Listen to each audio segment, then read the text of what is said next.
Well, hi, and welcome to the Megacast by ActualTech Media. Our topic today is building a robust security awareness program. Now, I want to start by pointing out something that you may have already noticed, and that's, well, all of this. Normally when we do the Megacast, we're off screen, but today we wanted to try something a little new. So I'll be on and off camera as we roll through the Megacast. And this is a good one to be on camera with you all because today we're here to talk about the individual, the end user, the human element. Now, the front lines of security used to be, well, more of a line. These days, that line is blurry, stretched, scattered, and no matter how sophisticated our security technology is, at some point, data, traffic, tasks will pass through the hands of your team, which means your organization's security strategy needs to include some focus on the human element. So today we'll be joined by top innovators from KnowBe4, Gigamon, SimSpace, Nasuni, and Rubrik. These awesome experts are here to discuss some strategies and solutions that will help your organization design an effective security awareness program. Now, if you haven't joined us for a Megacast in the past, a very special welcome to all the first timers out there. ActualTech Media created the Megacast and EcoCast series to help educate technology professionals like yourself on the latest innovations and trends in enterprise technology. These webinars are designed to get you the hottest insights and up-to-date information efficiently from the comfort of your home or office. Megacast and EcoCast allow you to pose and answer questions to connect with other experts in your field and help you solve your most pressing technology challenges. But before we get into our exciting sessions, there's a few things that you need to know about this Megacast. Of course, we do have some of those awesome prizes lined up for you. So if your eyes went right to that icon, don't worry, I'm going to get back to those in just a moment. But first, I want to draw your attention to the questions box in your webinar control panel. So if you haven't already said hi, we love seeing you awesome folks connecting from around the world. And as I mentioned, the theme of today is the human element and connecting with end users. So what better way to start than to connect with the ActualTech Media community? The questions console is also a great place to let us know about any technical issues that come up today, knock on wood. Keep in mind that a browser refresh should clear out any of the usual tech gremlins, but if not, just shoot us a message in that questions console and the ActualTech Media team will be there to help you out. But most importantly, we want this to be an informative webinar for you, which means that we want to see all your technical questions. So throughout today's Megacast, we hope you'll get engaged and make sure to ask all the questions you have about creating the best security awareness program possible. We'll have a dedicated Q&A session at the end of each presentation. And if we don't get to your question during the live webinar, don't worry. The awesome humans from KnowBe4, Gigamon, SimSpace, Nasuni, and Rubrik will be following up with you afterwards. Now, we all know that good things should be shared. So when you do have that aha moment today, be sure to share it with your friends. You can use that Twitter button right there in your audience console. The hashtag for today's Megacast will automatically be added to your post. And hey, while you're exploring that audience console, make sure to check out the handouts tab. You're going to find some fantastic resources and takeaways from our speakers here today. We've got an info-packed collection of data sheets, demos, product briefs, and more. So click around in that handout section and download some of those awesome resources. Now, for those of you who I haven't met yet, my name is Jess Steinbach with ActualTech Media. I'm so happy to be one of your moderators for this fascinating Megacast today. Training and educational program development is a passion of mine. And luckily, I'll get to chat with you a bit more about that in just a moment. We'll be joined by my fellow moderator, the wonderful Scott Becker. Now, before we get to that, though, I did say I would come back around to the prizes. So let's talk about those because who doesn't love prizes? In today's Megacast, we have 5 Apple M1 iPad Air tablets that we will be giving away to 5 lucky winners. And that's not even including the $500 Amazon gift cards that we're going to give away every 30 minutes. Now, of course, you must be in live attendance during the webinar to qualify for the prizes. All winners must meet the ActualTech Media terms and conditions. Now, if you're saying to yourself, great, love that, but what are those T's and C's? No problem. Just head on over to that handouts tab, click in, scroll down to the bottom. You'll find the full T's and C's there. Now, as I mentioned, we love seeing all your insightful questions during these webinars. In fact, we love it so much, we have a special additional prize for all you inquisitive folks out there. So in today's Megacast, we will be giving away a $50 Amazon gift card to the best question asked in each of our live sessions. The team is going to review all questions asked after the webinar, which means that even if your question does not get read out in a live session, there's still a chance to win. I'm going to throw a few quick reminders up on the slide here, including that all grand prize winners are required to submit an IRS Form W-9 to ActualTech Media. Again, the full T's and C's in that handout tab. And hey, if you are a winner here today, I do want to remind you that you have the option to donate the value of your prize to one of the selected charities here on the screen. Thanks to generous prize winners on previous ActualTech Media webinars, thousands of dollars have been donated to these wonderful charities. So if you're a winner today and you would like to get involved with one of these amazing organizations, let us know, because we would really love to help make that happen. Now, again, we're so happy to have you all here live with us at the webinar. We want to keep that good feeling going, so make sure to connect with ActualTech Media on Twitter and Facebook. We want to hear from you. If you're looking for more awesome content after the Megacast, be sure to subscribe to ActualTech Media on YouTube. Lots of awesome webinars on demand. So head over, subscribe, start exploring. And while you're gathering cool resources, we also have some great content for you on LinkedIn. So make sure to reach out to us there. Now, speaking of exciting content, if you haven't already checked out the ActualTech Media Gorilla Guide Book Club, now's the time. Today's the day you're going to go do it. The Gorilla Guide Book Club is going to give you access to free enterprise IT books authored by top industry experts, so you can stay up to date on trending enterprise technology. Yes, these books are going to work on your Kindle, on your mobile device, and they are completely free. So download those awesome resources at gorillaguide.com. There's a link in the handouts tab for you as well. And speaking of the human element, another great way to win a prize is to refer an industry friend or coworker to the ActualTech Media webinar series. You're going to find a link to do that right in that handouts tab, and you will be automatically redirected at the end of the webinar as well. And I do want to assure you that we promise not to spam your friends and coworkers. We'll send them one invitation to a list of upcoming webinars.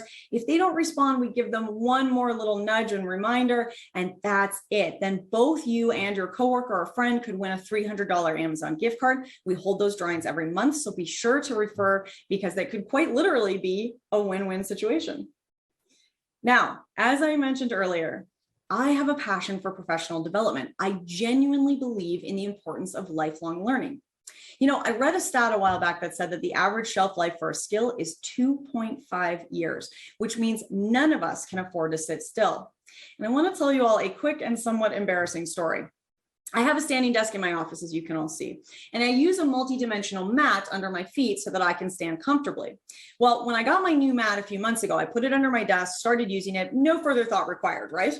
Well, the other day, after months of using this mat, I found an instruction manual taped to the underside of the mat. And I kind of laughed to myself because I thought, okay, well, who needs an instruction manual to stand on a mat? But here's the thing. When I looked closely at the picture, I realized that the ridges are directional and I had the mat turned around backwards. Yep, so there I was messing up a one-step instruction manual. So here's my point. You can have the best and seemingly simplest tools in the world, but if you haven't taken a moment to teach your team how to use them properly, they won't be effective. And that's what Scott and I are going to talk about to kick off the Megacast today. We're going to give a quick high-level look at what you should keep in mind as you start to design your internal training program around security awareness. So just a moment here, let's bring Scott onto the screen with me. Hey. Hey, Scott, thanks so much for joining me today. I'm really excited to chat with you a bit about instructional design and how to approach some of the more human-centered aspects of security awareness programming. Yeah, definitely. Maybe we can start with a quick level set. What are we talking about today when we discuss instructional or educational design? Yeah, that's a great question, Scott. And first and foremost, I just want to come back to that point I made a little bit earlier. You know, these are big topics, whole fields of study. So we're just going to kind of brush the surface here today. But if you folks are interested, we can always dig in a bit deeper on a future keynote. Instructional design is kind of a cross section between art and science. Some approaches are linear, some are maybe more of a pyramid, some are spider webs or circles. Whatever approach you take, it basically boils down to the system, the process, the set of rules or guidelines that help you create an effective educational program or learning strategy. You know that old saying, if you don't know where you're going, any road will get you there. Well, instructional design helps you identify where you're going and the best way to get there. So I've largely heard these terms in an academic setting. How does it apply to an organization? Yeah, absolutely. And the why here is really important. Why do we need to consider educational design at our organizations? So I'm going to start my answer off with a steak-related parable that I think might help illustrate the importance here. Scott, have you ever tried Kobe beef? I have not. Okay, me neither. So that's something we can add to our to-do list. But whether we've tried it or not, we all understand that Kobe beef is a painstaking and lengthy process.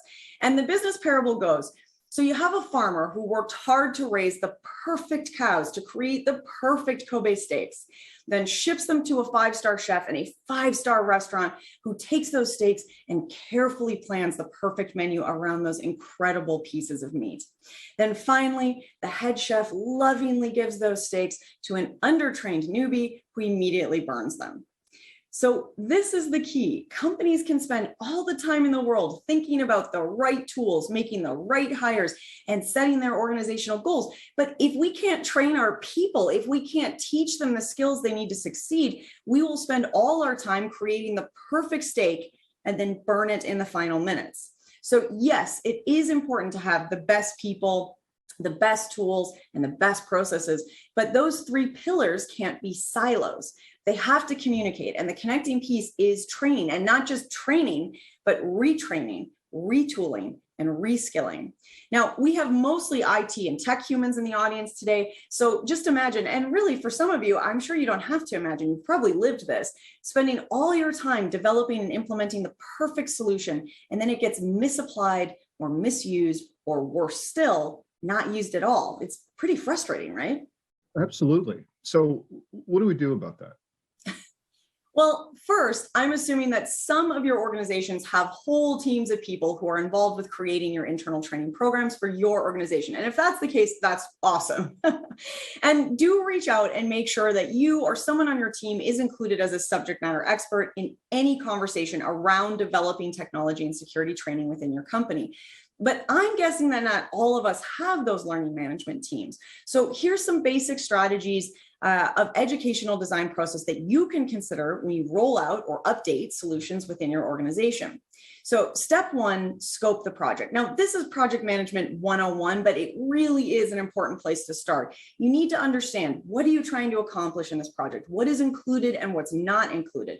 What do you need learners to understand? When do you need them to understand it by? Who's the key audience and key stakeholders? And how will you know that you've succeeded? How are you going to look back and evaluate this? Then you're going to start with some analysis. Now, a training needs analysis is just way too big a topic to get into with the time we have. I'd love to dig into that another time. There's so many varieties. Here's the most basic training gap assessment that you can use.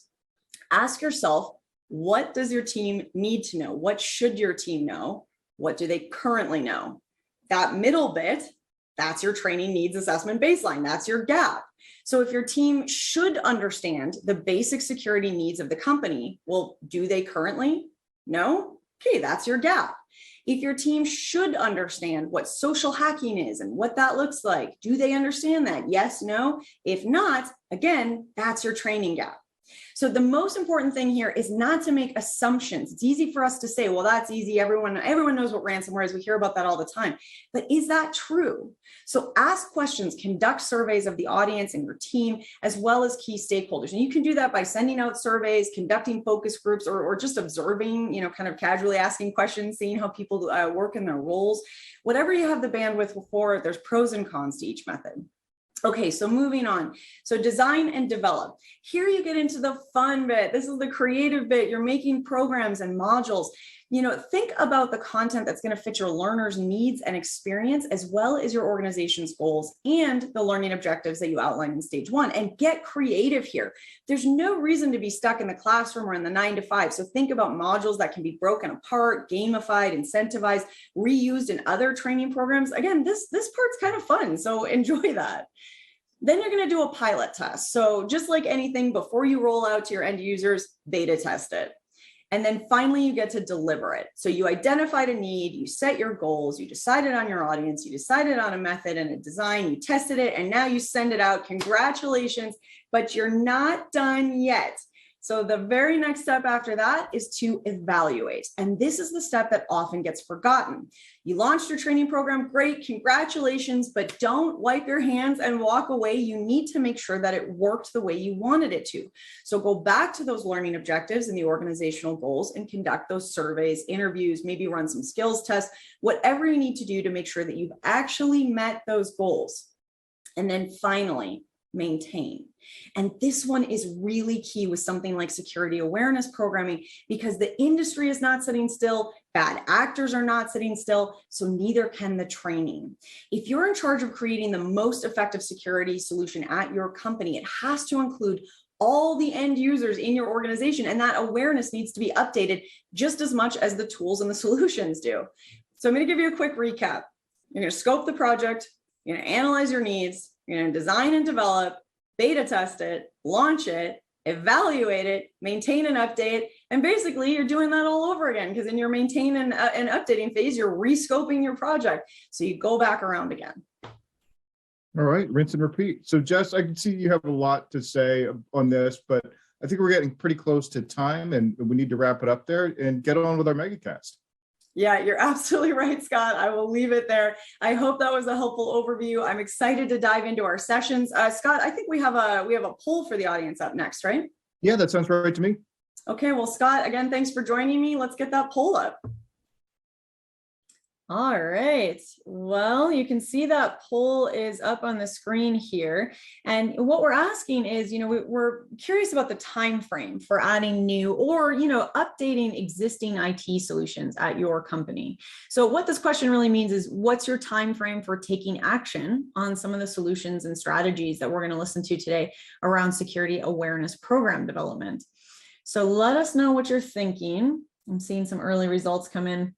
It's always nice. It's cool when people are ready to take action, ready to dive in.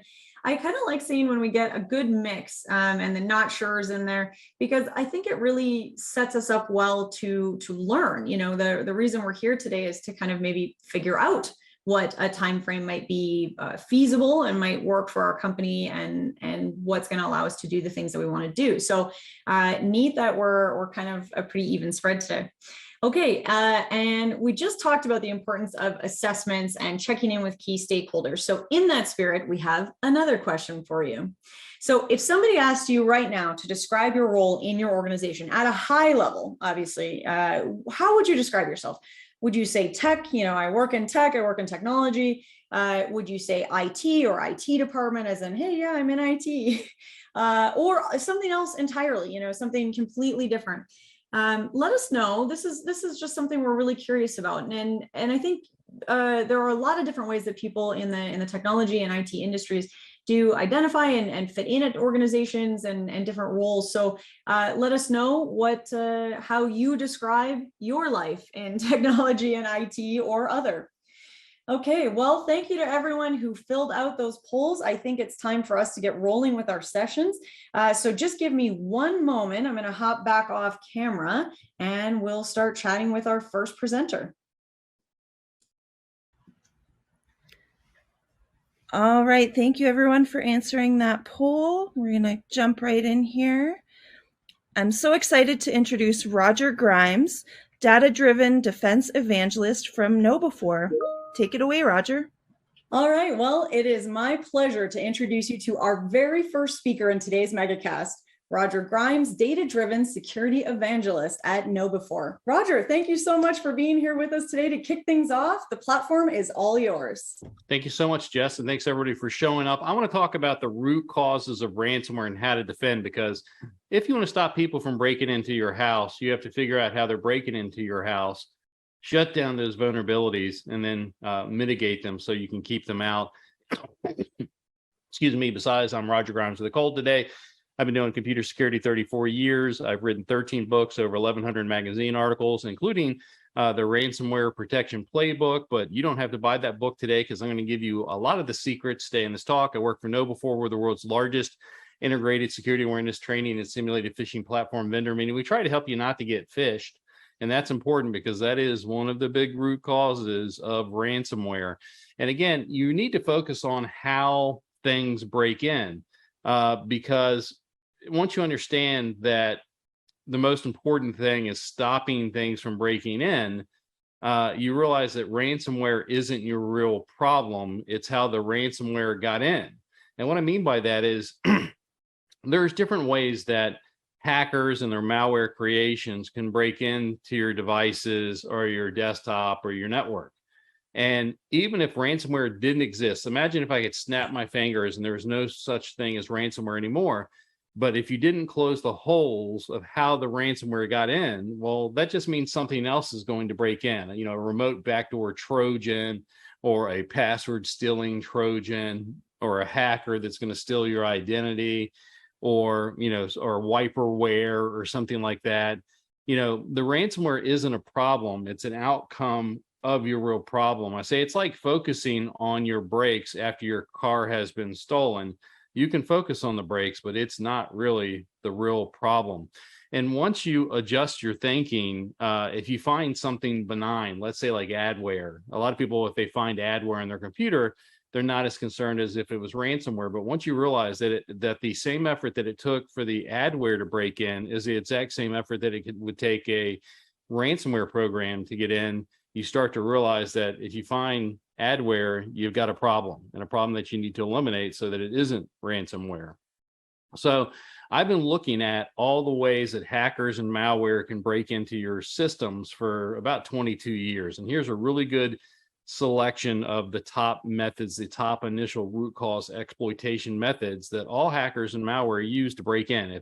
If you get broken into, it's one of these methods here. And I'm not going to go through all of them, except for to say that, again, regardless of their intent, whether they're out to steal your credit card information, your identity, break into your bank account, do a ransomware program or something like that, it's one of these root causes that allowed them to get in and make that initial root exploitation.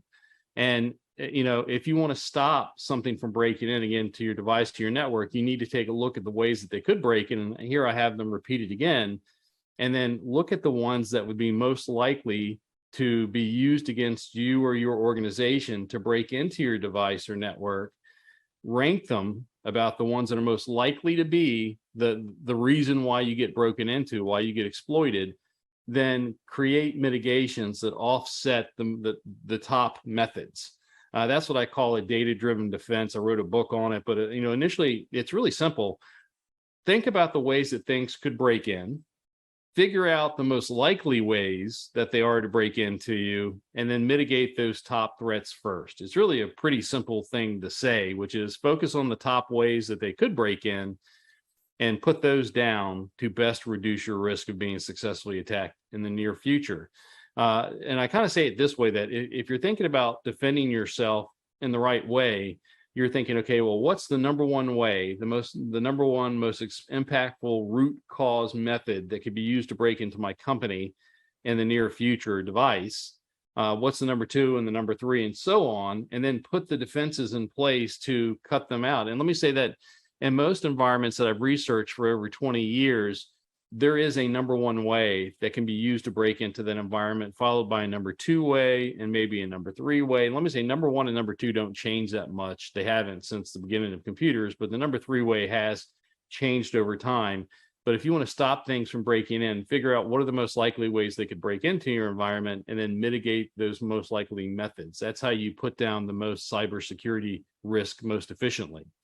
And if we look at over the history of computers, the number one way that hackers and malware have broken into computers and networks has been social engineering since the beginning of computers. Social engineering is involved between 70 to 90% of all malicious data breaches. Unpatched software is involved in about 20 to 40%. And then there's usually a third threat. And again, that one changes over time. The first two don't. It's been social engineering and unpatched software since the beginning of computers, continues to be the number one, number two reason why people get broken into. The third method does change over time. When I first started in computers, it was like DOS boot viruses. And I had to tell people, make sure you pop the floppy disk out of the disk drive when you're rebooting your computer, not to get infected. Today, it's probably password guessing risk. Or password where they guess at your password or they know your password. That'd be the number three risk. But those two or three things are involved in about 99% of all malicious hacking cases against any number of organizations. That is, if you're going to be compromised, it's usually going to be these days because of social engineering, unpatched software, or password issues. And you can be broken into for a bunch of different reasons, for SQL injection or insider threat or misconfiguration or something like that. Those do happen, but they are the small minority of attacks. Most of it's due to social engineering, unpatched software, and then again, password issues. For ransomware in particular, or in hacking in general, we even did a meta study. My colleague Javed Malik actually looked at 100 randomly selected cybersecurity reports, and out of that, all 100 said that that social engineering was the #1 root cause of hacking and malware. Although the ranges of what it was involved in range from about 40% to about 92%. So the numbers are different depending on who's surveying data and report you're looking at. But in every case, social engineering was the #1 reason why most companies were successfully exploited. And again, I even looked at it just for ransomware. I downloaded over 100 ransomware reports, only found 6, the 6 that I show you on the screen here, that actually said this is why people get compromised by ransomware. But out of these 6 here, about half of all ransomware attacks were because of social engineering. It's the #1 cause by far for ransomware attacks. Unpatched software was involved in about a quarter of attacks. And then looks like a lot of password guessing, credential theft type attacks were also like another quarter. Some of it gets kind of confusing there because I don't really know what they mean by remote server attack. That could mean unpatched software. It could be misconfiguration, or it could be that they knew your password. RDP, remote desktop protocol, that's another big area. That usually means that the attacker knew your password and just RDP'd right into your computer to spread that ransomware. But it also could be because you don't have RDP patched, or they were able to do remote password guessing. But if I look at these categories here, there's a lot of different reasons why you can be hit by ransomware, but it is clear that just like in the regular non-ransomware stuff, social engineering is #1 reason. #2 is unpatched software. And then #3 seems to be something to do with password or password guessing, hacking, something like that. And what that means is that if you don't take care of those issues, you're not going to stop ransomware, right? I mean, this is just, pretty hard data about how, if you want to stop ransomware, you need to defend yourself. So what are your best defenses? Well, #1, just like for any ransomware thing, you have to have a really good tested backup. You want to make sure that, they call it a 3-2-1 backup, that you have your data in 3 places, in the original place, and then at least 2 other backup places, and that at least one of them should be offline so that the attacker cannot get to it. You do need to make sure that you have all your critical systems backed up and data backed up. And you also do a test about how long it takes to do restoration. I know people that are hit by ransomware and thought they had a really good backup, and maybe they did, but it turned out it was going to take 60,000 years to do all the data restore through their tape backup restoration system. So, the first thing anybody should do to try to prevent ransomware is have a really good tested offline backup. Most organizations do not have this. And we know this is the case because a whole lot of people are paying the ransom, even though they thought they had good backups. But in most cases of ransomware, backup alone doesn't gain you much, because a lot of times they're stealing your data, stealing your passwords, and saying, if you don't pay us, we're going to release that to the general public, or we're going to release it to other hackers or something like that. So backup alone is not going to get you everything. You need to stop the ransomware from accessing your environment in the first place. After the ransomware gets access to your environment, they can do anything. They can steal your data, transfer your data, corrupt your data, encrypt your data, take your passwords, and attack other things and other people. So everything must be secondary to stopping the ransomware from accessing your environment in the first place. And what you need to do is figure out, how could ransomware most likely break into your environment? I've already told you. And then you need to create the best combination, defense in depth combination of policies, technical controls, and training to prevent ransomware from being successful in the first place, getting early warning, detection, and response and recovery if it did get past your preventative controls, That really is what we need to do for all computer security threats. Again, you want to create policies like, never give we will never ask you for your password in email, never give your never give your password out to an email request. Make sure you lock your desktop when you're not at your desktop. Do not pick up random USB keys and put them into your computer. Technical controls, that's like your firewalls, your VPNs, your antivirus, your endpoint detection response, your secure configuration. And then training is, no matter how great your policies and technical controls, there will always be some amount of badness that gets past your preventative controls, your technical controls, and then you need to train people how to spot badness, how to spot potential ransomware attacks, and then what to do, which is hopefully report them to IT or IT security, the help desk, or certainly at the very least to delete them and ignore them if they're trying to break in. So again, the top 5 defenses for most organizations are: focus on mitigating social engineering. Social engineering is involved in the 70 to 90% of all attacks and at least 50% of ransomware attacks.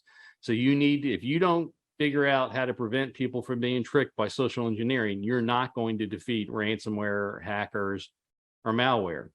Make sure you patch your internet accessible software. Again, unpatched software is involved in about 20 to 40% of malicious data breaches. And so patch your software, the type of software that could be attacked by an adversary, which is your internet accessible software. That's your operating systems and your browsers and your browser add-ins, like Flash and Adobe Acrobat and that sort of stuff, and Word and things like that. You should use phishing resistant multi-factor authentication wherever you can, and then non-guessable different passwords for every website and service. This is really important because, again, somewhere for ransomware, password issues are involved in somewhere around 10-15% of all attacks. Or if you're using multi-factor authentication, non-phishable multi-factor authentication, then an attack trying to get your password is not going to work. If the attack involves getting your password and you use MFA and you don't have a password, well, you're far and above the game. So try to use multi-factor, phishing resistant multi-factor authentication wherever you can. Unfortunately, MFA doesn't work everywhere, so you're going to have to use passwords on other places. Make sure that you use a different password for every website and service. If you can, use a password manager, because then you can create 11 or 12 character perfectly random password. An 11, 12 character perfectly random password is unguessable, uncrackable as far as we know. If you have to create a password out of your own brain, your password has to be 20 characters long to be uncrackable. So you really want to use something like a passphrase, like Roger jumped over the blue cow or something like that. Also, make sure to enable account lockout on your login, on all login portals and application programming interfaces, because that's where attackers will many times start to do password guessing. And if you don't have account lockout, that means they can guess many, many times without ever being locked out. Also, teach yourself, your family, your friends, your coworkers how to spot rogue URLs. Most ransomware attacks and hackers and malware attacks involve social engineering. Most of the social engineering attacks involve rogue URLs that people are tricked into clicking on. So teach yourself what a good URL looks like, URL link, and what a rogue URL link looks like. If you want to, that first link there is a link to an article I wrote on the top 12 most common rogue URL tricks. The bottom link is actually to a 1-hour webinar where I go over 50 plus rogue URL examples. I don't know, you may just want to read a quick little article, or you may want to attend the webinar, but again, teach yourself, your end users, how to spot these rogue URLs so they don't get tricked into clicking on them. And also make sure you use least permissive permissions, meaning that you don't want to be logged in as administrator or root all the time. You should be logged in as a regular end user whenever possible. You don't need to be admin to pick up email or to surf the web or something like that. So these 5 things right here are the absolute best ways to prevent ransomware attacks and really all hacker and malware attacks in general. And the better job that you do at focusing on these 5 things is going to determine whether or not you're more or less likely to get hit with a successful attack. If you do a really good job of focusing on these 5 things, then you're going to reduce your cybersecurity risk and be less likely to be successfully attacked. And if you get distracted and try to do 100 things, you don't do these things well, then you're more likely to be attacked successfully. If you're interested in everything you can do to prevent phishing, I actually created this free webinar you can attend, or you can download my 49-page ebook. I have this comprehensive anti-phishing guide. It literally is just everything in my head that I could think of to prevent phishing. And since phishing is involved in 70-90% of all successful attacks, anything you can do to prevent phishing from being successful is going to significantly reduce your risk. Also, if you want to, you can go to this link at the bottom of the page here, or email me or whatever, and I can send you this PDF called the Social Engineering Red Flags. It's the 22 kind of signs of somebody, if they see an email, what to look for to see if it might be a phishing attack. Like, does the received from differ from the reply to? You know, if you hit reply to the email and it changes the email address, a lot of times that could be a phishing attack. Or does the subject have nothing to do with the text of the message? Does it arrive at a strange time? Does it have a rogue URL? Does it have a potentially malicious file attachment? Again, this is a really great PDF poster that you can review and share and print up and send to other people. I even have the 12 most common red flags of rogue URLs. Again, these are really, common examples of what the attackers like to do. Like that second example there, where it looks like LinkedIn, it really isn't LinkedIn, it's LLLinkedIn.com. And that was actually used in a phishing attack, a real live phishing attack that kind of claimed that it was coming from LinkedIn. Or that third example there, they're trying to say that this is an email that came from Microsoft, but really it's not a URL that has anything to do with Microsoft. If it came from Microsoft, it'd say Microsoft.com, and this one says, login update December 20 info. Or the next one is trying to claim that it came from PayPal.com, but it didn't come from PayPal.com. It came from PayPal.com.bank, which is a completely different URL.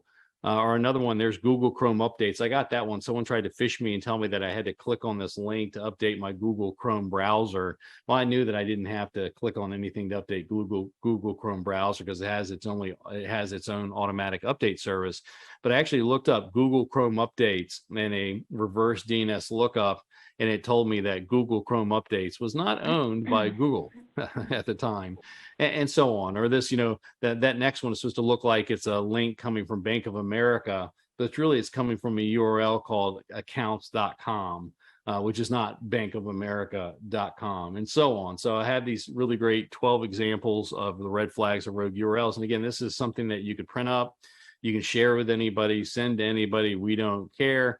Also know that if you're worried about ransomware in particular, we have a ransomware portal that's dedicated to ransomware that you can go to noble4.com/ransomware. We got all kinds of free stuff you can download, including the Ransomware Hostage Rescue Manual Guide.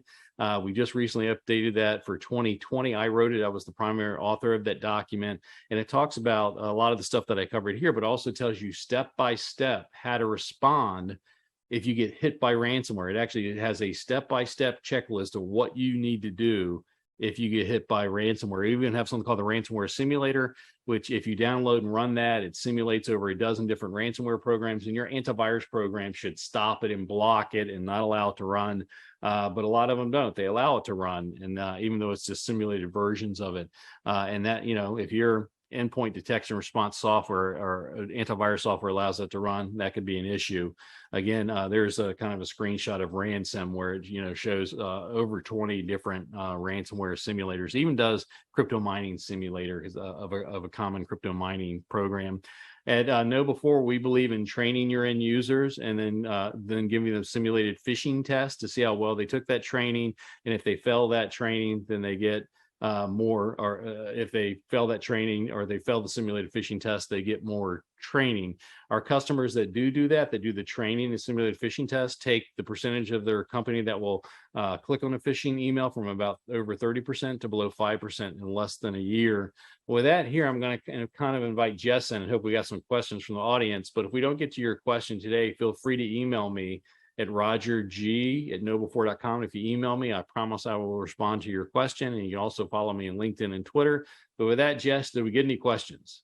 We absolutely did. Thank you, Roger, for that awesome presentation. I love the reminder, the way you phrased that at the start, the some amount of badness kind of getting through, because we see that question a lot where people say, well, can I just focus on fortification? I'll just get all the tools and build up the castle walls. And I think that was a great reminder that, you have to assume that some badness is going to get through. Yep. Well, actually, that feeds in really nicely to some of our questions here. So are you ready to dive into some audience questions here, Roger? I am. Awesome. Let's do this. This first one I want to start with.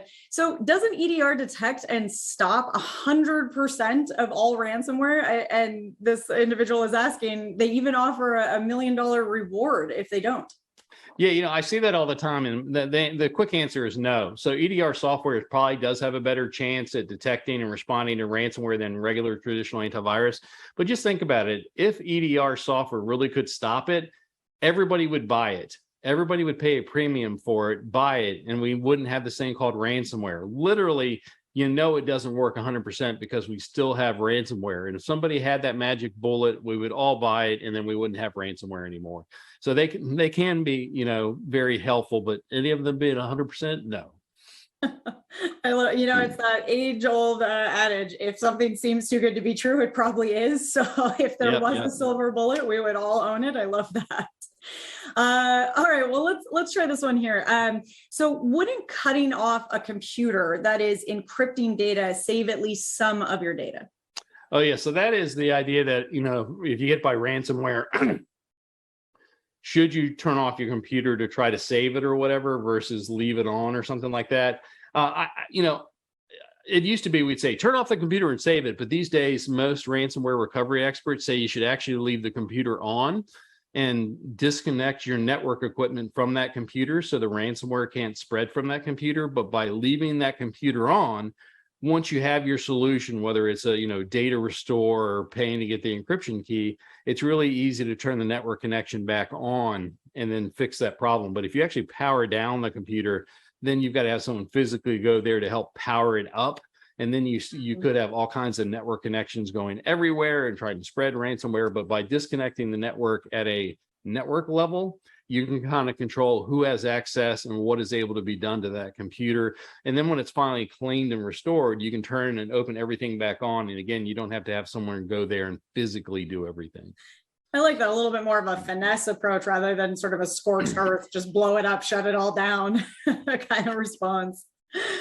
All right, well, let's keep going because we've got lots of great questions coming in. I like this one here. So why can software not just detect mass encryption and alert us to a ransomware program? Actually, that's a great question. There are some softwares out there that do that. They attempt to detect this, a bunch of files and folders being encrypted. There's a couple of them out there, a handful of them. From people that I talk to that use them, there's a lot of false positives. Matter of fact, it's almost all false positives, that there's other things that end up encrypting software or looking like it's encrypting software. Most people I've talked to said that the software they have that does do that has never detected ransomware, but has interrupted critical operations that cause an operational issue. So it's just tough to get it right. There ends up being too many false positives. That's really the answer to it. Okay, well, we are running short on time, so I'm going to ask you one more question, short and punchy. So wouldn't everyone not paying the ransom work to kill it? Yes, if every single person never paid the ransom, ransomware would go away. The unfortunate problem is you're always going to have people that pay, even if it's against the law. So that means they're always going to continue to do it. So yes, the answer is yes. And reality is you'll always have some percentage of people paying it, even if it's illegal. And because of that reason, it means ransomware is going to continue till we solve it some other way. So this brings us back around to, you have to assume some bad's going to get in. As much as we would love to say, everyone, stay together, hold strong, someone will break that line. And yeah, no kumbaya moment for ransomware defenders, unfortunately. That's too bad. I think we could all use a little more kumbaya in our lives today, Roger. Well, before we wrap up, and I really wish we could keep going, and I know there's more questions coming in. As Roger said, the team will follow up, and you have his contact so you can reach out. But before you run away, Roger, if somebody is really ready to jump in with KnowBe4, and you mentioned a few of the training programs and things, what is the first step to getting started? You could certainly contact me or anybody at KnowBe4, but probably doing a self-assessment and trying to get a baseline and see how many of your users would be phishable. So send them a simulated phish, see how many people would fall for it, so you know how bad of a problem you have. That's a great place to start. If you don't know what you're defending against and what your risks are, then it's hard to know how to fix and what to fix. So, yep. Awesome. Well, Roger, this has been a pleasure. Thank you so much for being here with us today. Thank you, and thanks everyone.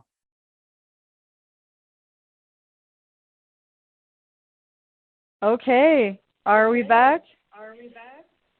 Okay, I think we're on. We're rolling. I hope you all hear me. I'm so sorry we were having a little bit of tech issues switching back and forth between the on-camera and off-camera audio. So you know, that's the magic of a live event, right? That's why we love these things. You never know what's going to happen, and it's always an adventure. But luckily everything was working great when I was chatting with Roger, so that's excellent. I saw a lot of high fives and hellos to Roger, so clearly he's got a lot of fans out there. I'm still kind of buzzing from that conversation. I just find him absolutely fascinating, so I'm glad you guys all enjoyed it as well. There's a poll up on the screen, and I would love for you guys to take a moment, fill that out. Let us know what further information you would like to get from KnowBe4. I did also post, I don't know if you saw that, a few links in the chat. I just pushed those out to all of you, so hopefully you can see that there. I'm going to send out another one as well. Just a bunch of links that I got from Roger. So, you know, copy those. I apologize. It's kind of a data dump, but grab those links and do check out those resources. I also want to point out that there is some resources from KnowBe4 in the handouts tab. It's actually a link to try out the ransom program from KnowBe4. So this actually simulates a ransomware attack and gives you an idea how effective your existing endpoint protection is. So do go check that out.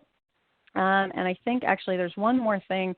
I'm just looking here because Roger just chatted me. I'm going to send you one more set of links because this one actually also has the link to the URLs that Roger was chatting about. So that's worth kind of checking that out as well. Super interesting information.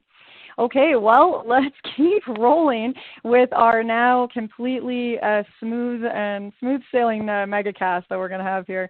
So I think you all deserve, after an awesome first session and some bumpy starts there, I think it's time for a prize giveaway. So let's jump into our first prize giveaway. Right now we have a $500 Amazon gift card plus one of the grand prizes, and that is an awesome Apple M1 iPad Air tablet. I will remind you again that you must be in a live attendance at the Megacast today in order to win.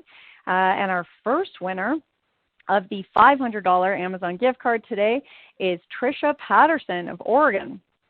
Trisha Patterson of Oregon. And our first grand prize winner of the tablet, the Air tablet, is David Pope of Michigan. David Pope of Michigan. So congratulations to Trisha and to David. As always, we will be in touch about claiming your prizes after the webinar.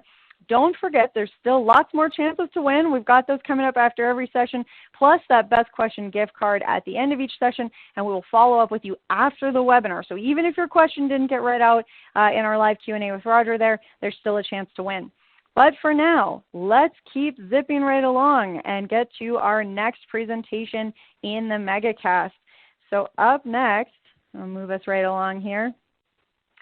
Up next, it is my pleasure to introduce you all to our next presenter in today's Megacast, Fayez Raipari, Senior Director of Product Management at Gigamon. Fayez, thank you so much for being here with us today. I know you have a lot of great info to cover, so I will hand the mic on over to you. Hello, and thank you for having me today. My name is Fayez Raipari, and I will be talking about Gigamon Threat Insight Guided SaaS NDR. So, before I get into Gigamon's Guided SaaS Threat Insight NDR, I thought it would be nice to kind of talk about what we are up against in our threat landscape. Some general themes of things that have occurred over the past year is essentially that attackers are getting really, really good at evading detections across the board. They are also staying in environments for a long time before the good guys or organizations can actually respond. Some stats here around this, and if you look across the board with various different reports that are out there, one coming from IBM Security states that average detection and response times are still over 250 days.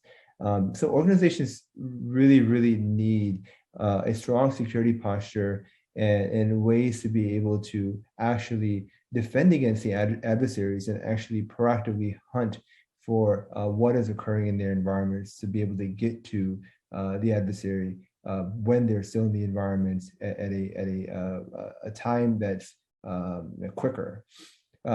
Some other stats that I want to share is the speed of the defender. Many of you may be aware of a key metric that is discussed across the board, across security environments, which is mean time to detect. But mean time to detect is really meaningless without the response. There's another terminology called mean time to respond.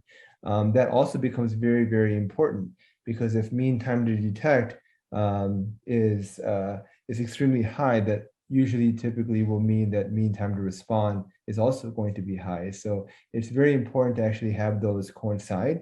And looking at numbers too, right? Over the past couple of years, starting from 2019, and it just goes way before that, right? Defender speed has always been typically slow in most organizations, not all of them, but in most organizations. Security posture and defender speed has been slow to identify and contain a actual breach. And if you look at numbers, those numbers have pretty much stayed the same, if not actually gone higher when you start talking about response times, going from 279 in 2019 all the way to basically about the same, 287 in 2021. So as attackers are evading endpoint detection efforts, organizations and teams really need to get better tools and understand, when the adversaries are in the environment, how far back they can go to actually respond and actually have the data and visibility they need to be able to respond in a meaningful way, and also in a timely way as well.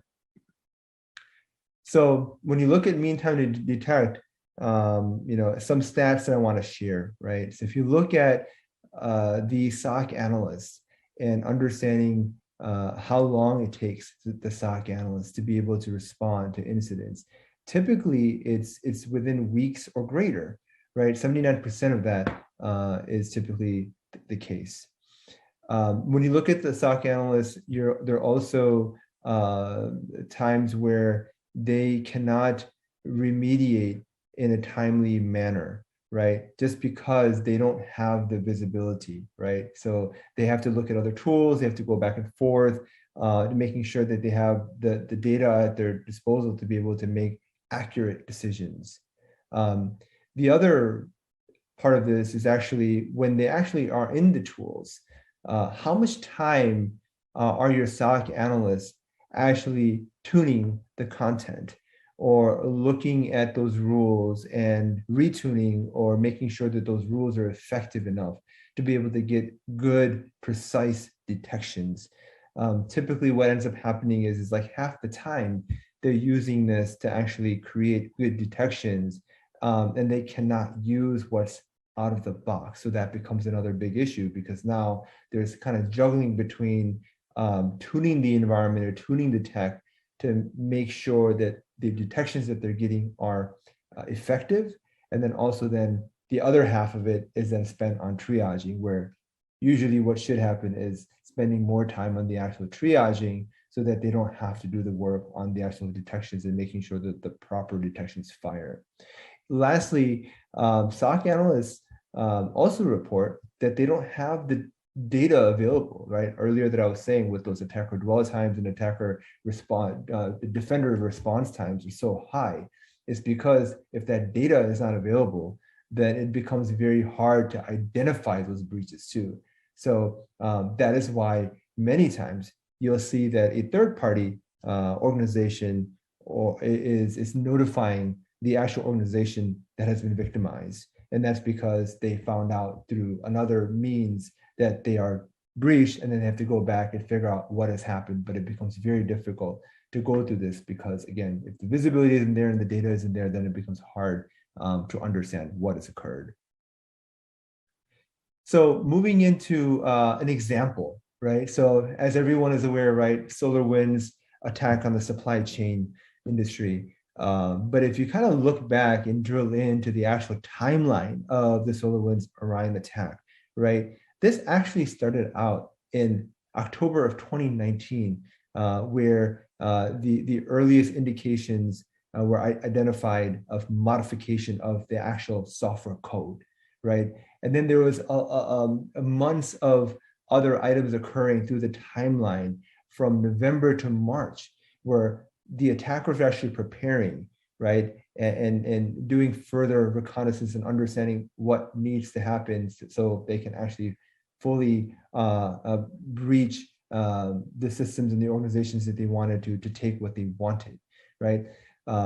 So SolarWinds attacked without knowing, right? That was occurring, and then after that, we found the disclosure that FireEye had disclosed back in December of 2020. So literally it took from October 19th of the earliest identification, the modification of the software code, to literally over a year where FireEye suffered the attack, and then they discovered it. They discovered it fairly soon afterwards, but again, it was a year in the making, or over a year in the making, right? And then from then moving forward, right, there was a lot of other things that had happened in addition from the security perspective, right? From actually, creating an attack kill switch, actually identifying the attack victims, the SEC filing, all these other items that occurred afterwards, right? So if you look at the entire timeline from October in 2019, moving all the way to January 5th, 2021, where Russia, we found that Russia was allegedly behind the attacks.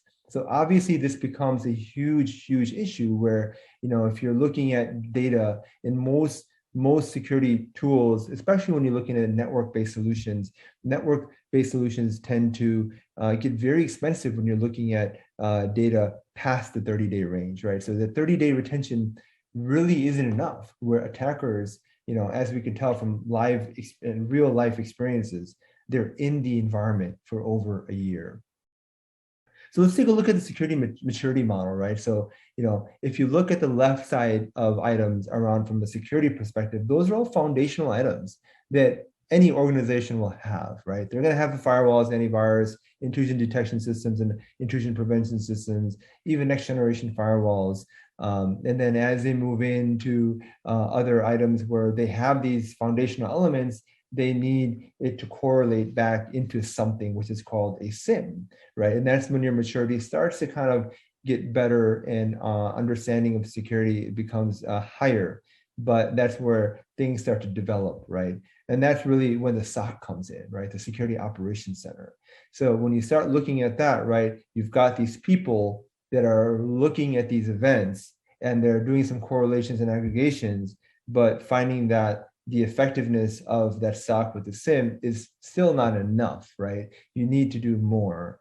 And then you move into the other components and capabilities as the organization matures. They start looking at threat intelligence. How can they prioritize those events to make sure that they're not looking at thousands and thousands of alerts, because there's just not enough time in the day to look at every single thing. Some things need to get deprioritized versus other things need to get prioritized.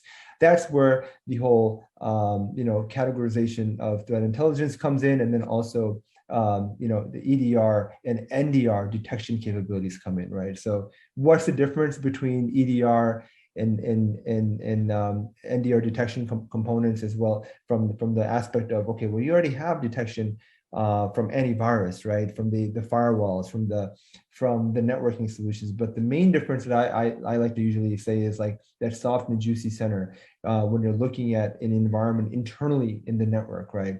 You have these key things that are occurring in the environment that typically you're not going to get from just like an antivirus solution or like a firewall, because those are just typically, especially antivirus and IPS IDs, are typically signature driven.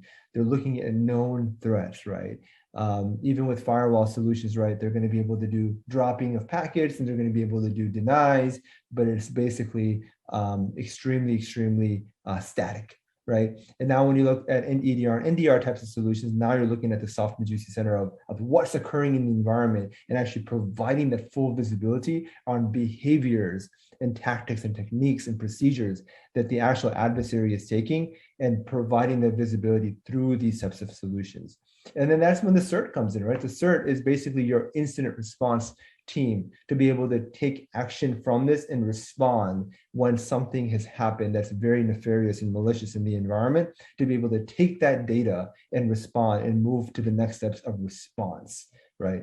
Once the organization is matured enough to be able to do and carry on those types of tasks, then they can now start to look proactively, right? And start to actually look at behavior and identification and start identifying maybe adversary behavior outside of just being knee-jerk in response, right? And having another entire other, whether it's a team or a person or utilizing a technology to be able to carry out threat hunting tasks, right? To be able to look to see if, hey, nothing is fired in my organization, but I'm going to look and maybe create some thesis statements around what if, some malicious tasks are carrying out, or if an attacker is using some types of persistence mechanisms, or they're trying to move laterally. Let's just start looking. Let's hunt in the environment to see if my thesis proves out and there's something bad here, right? So it's actually proactively doing some threat hunting, and then utilizing capabilities like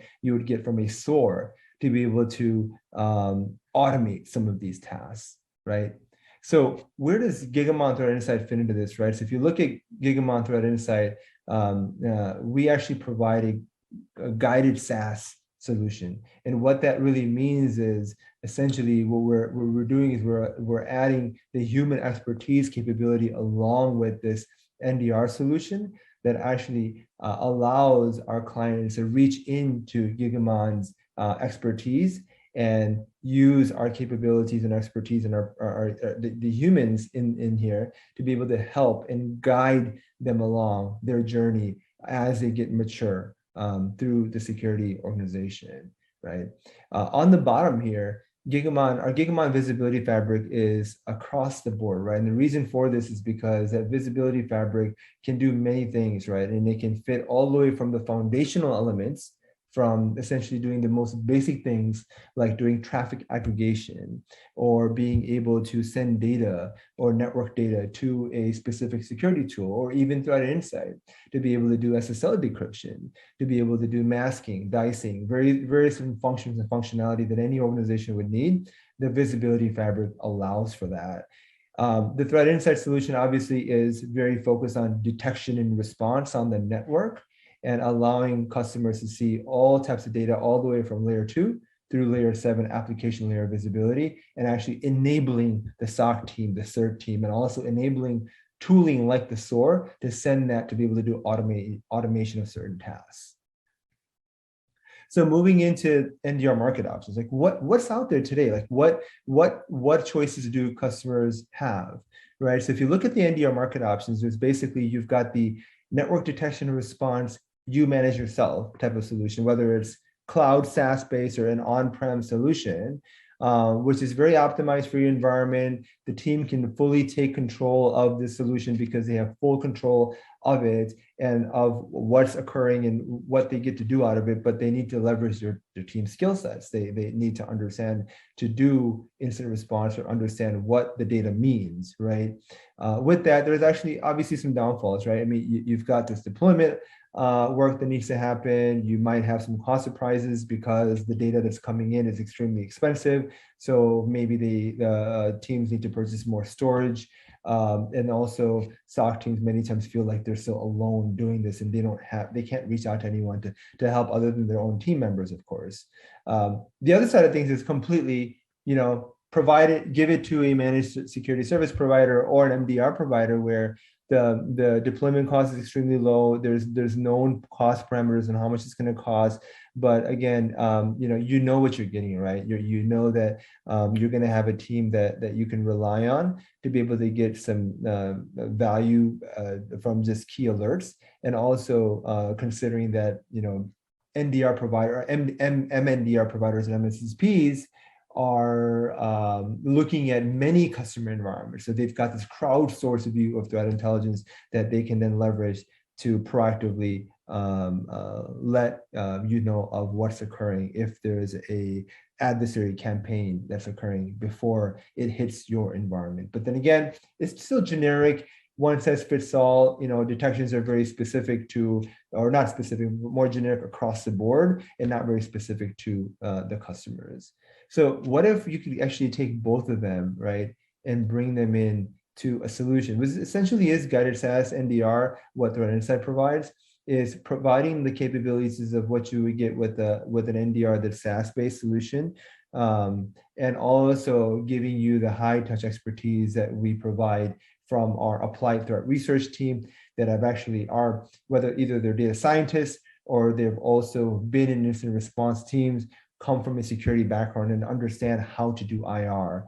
In addition to that, there's also another layer of people and expertise that's provided called technical success managers. These guys are also experienced threat responders, security analysts that actually enable your team to be able to look at what matters, all the way from deploying the actual solution to providing guided capabilities on industry best practices and actually advice when you're up against something that you either don't understand, or you just need an additional eye, or you need help in response.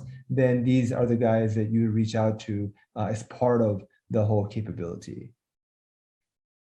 Some other things that I think that are really important are where we're headed, right? So key thing here is we will be providing 365-day retention, which is pretty huge, considering, again, like I was saying earlier, right? Network data becomes extremely expensive, but we don't want this to be a limiting factor for our customers where they either have to pay a lot to get this data, or they have to use a SIM or some other tools to get the data that they need, right? It becomes very important to get all the data that they need in the solution, especially if it is considered a solution for network detection and response, or for enabling your SOC, or for enabling incident responders. It becomes very important to have all the visibility that you need.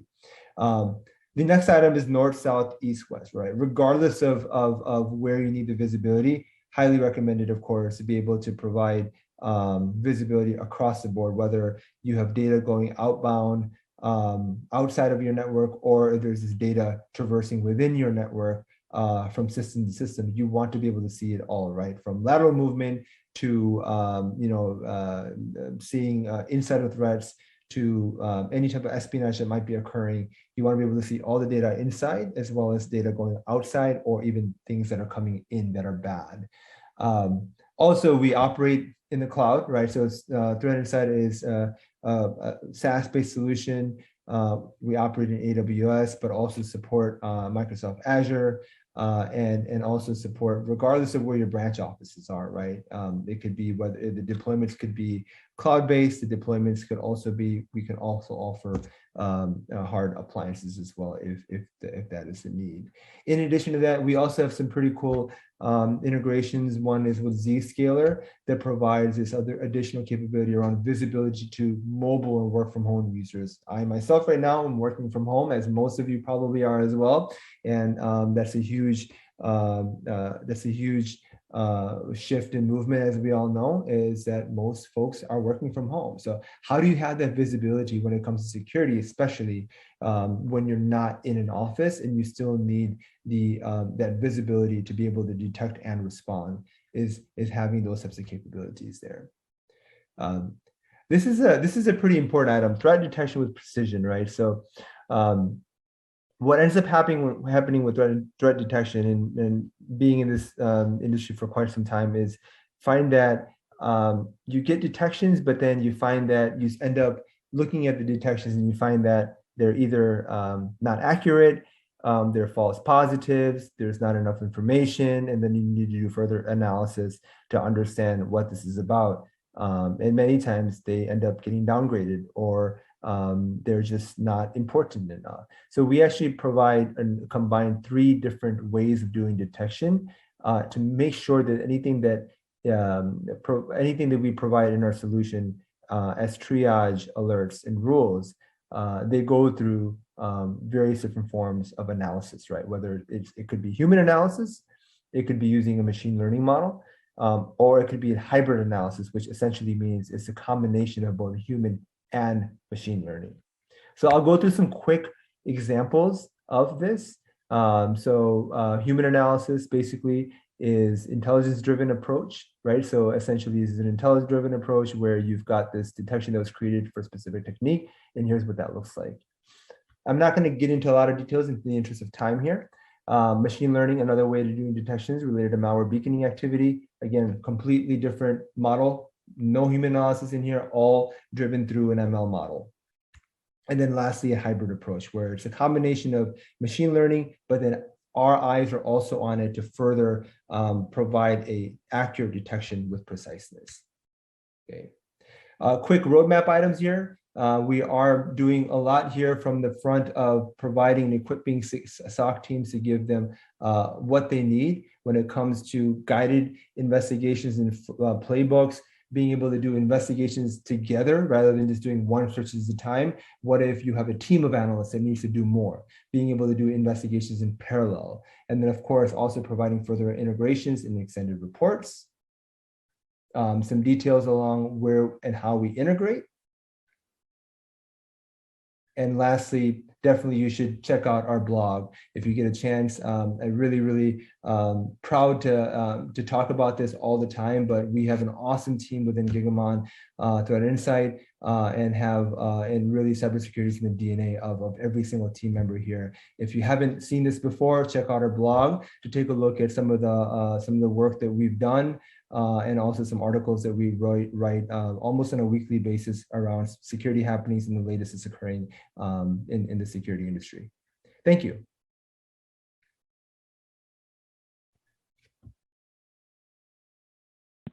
All right. Well, thank you so much for an awesome presentation, Faiz. That was really fascinating and lots of really positive responses coming in about the solution.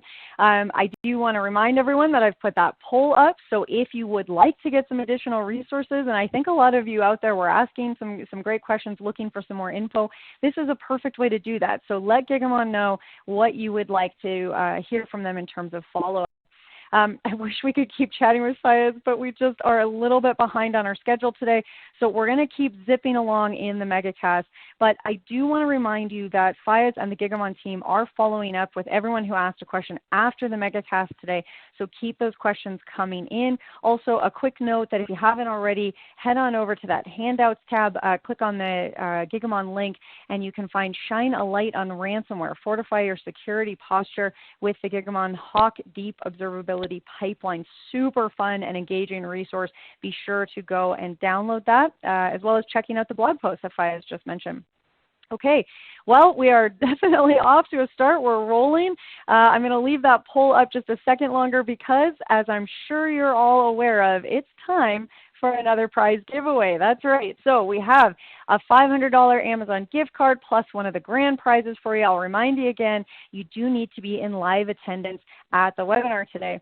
So our next winner of the $500 Amazon gift card today is Alex Bernstein of California. Alex Bernstein of California. And our next grand prize winner of an Apple M1 iPad Air tablet is Brandon Werner of Massachusetts. Brandon Werner of Massachusetts. So congratulations to Alex and Brandon. As always, we will be in touch about claiming your prize after the webinar. I want to remind you again that there's still lots more chances to win one of those prizes today, plus the best question gift card from each session. But for now, let's keep zipping along in our Megacast. Up next, I am so excited to introduce you all to Roland Hansen, Senior Sales Engineer at SimSpace. Roland, thank you so much for being here on today's Megacast. The platform is all yours. Awesome. Thank you so much, Jess. And good morning, good afternoon, good evening, everybody, depending on when you're calling in from today. And thank you so much for spending time with us on this webinar today. My name is Roland Hansen, and I'm a sales engineer here at SimSpace. And to give you a quick introduction of myself, I've been a sales engineer with SimSpace for about 4 months to this. And prior, I was an officer in the Navy, navigating and fighting warships, as well as teaching U.S. international officers to do exactly the same. And today, I'm going to be talking about how to analyze and optimize your cybersecurity and IT tools, products, and services with SimSpace.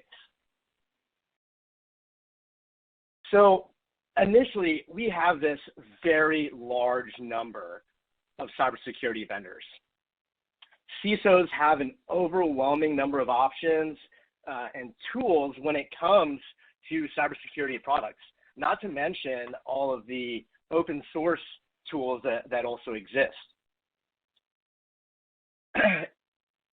The SimSpace Cyber Range allows CISOs to instrument their tools and therefore draw metrics in order to provide a qualitative analysis on their cyber spend. This allows CISOs to be brought into the C-suite and make business decisions just like the CTO, CEO, or COO would. Right? You have a number of tools and options. Here we have endpoint solutions, IAM solutions, MSSPs, tools with blockchain or machine learning, artificial intelligence. And how do we possibly sort through them all? CISOs are often asked to be prognosticators or fortune tellers in their companies, and then end up being the scapegoat when something goes wrong. With so many tools and products available, how do we possibly get to the best possible solution for your environment? Right? We want to remind you that you and your environment are incredibly special. I'm just going to throw up a few statistics here from Okta, Gartner, ISC Squared, and Verizon about how complex and large our networks are. You can see that 155 apps are used by a technology company, 46 security products in the top 12% of enterprise security stacks. That is a ton of tools and attack surface to possibly manage. And I think NICE published in one of their most recent reports a 2.7 million person staffing shortage when it comes to cybersecurity, and that staffing shortage is only projected to increase. So with this very special environment and a lack of potentially staffing in it, how do we ensure that your environment is defended to the best that it could be with all the money that you're spending on your cybersecurity products and your applications? We often see with customers' environments that they have duplicates in areas like cybersecurity, for example, using Tanium and CrowdStrike, or other applications like Lucidchart and Visio, Salesforce and HubSpot. And I'm sure if you were to look at your own environment, you would probably see something very similar. So how then do we optimize? Well, SimSpace will help you pierce the noise and find solutions to best fit your company's needs. I'm sure for most of you, you've gone through some sort of technical evaluation of products. And I think earlier in here, we discussed timelines in terms of IT implementation. So the typical approach, you have an issue, and so you go out and look at what new tools and services are out there. You probably search the internet, go through all the public rankings, go look at the Gartner Magic Quadrants, for example, and see who the leaders and visionaries are, so you can start somewhere. And then you go into some sort of generic evaluation, and after all that effort, you may just say, all right, I guess we're going to go with one because that was a lot of effort, and we think it's the best, but do we really know? So what SimSpace allows you to do is take those same tools and services and then implement them against your actual systems, your current security stack, your current team, and the threats you currently face. And that's important because we do this in a space that is outside of production. It's a simulated production environment that is consequence-free. So as you're assessing a new EDR or XDR solution or a different set of firewalls, we can plug and play and see how they work with your environment, with the 100+ applications that you're using, with the development team and the business processes that you have in place against the threat actors that are known in your sector.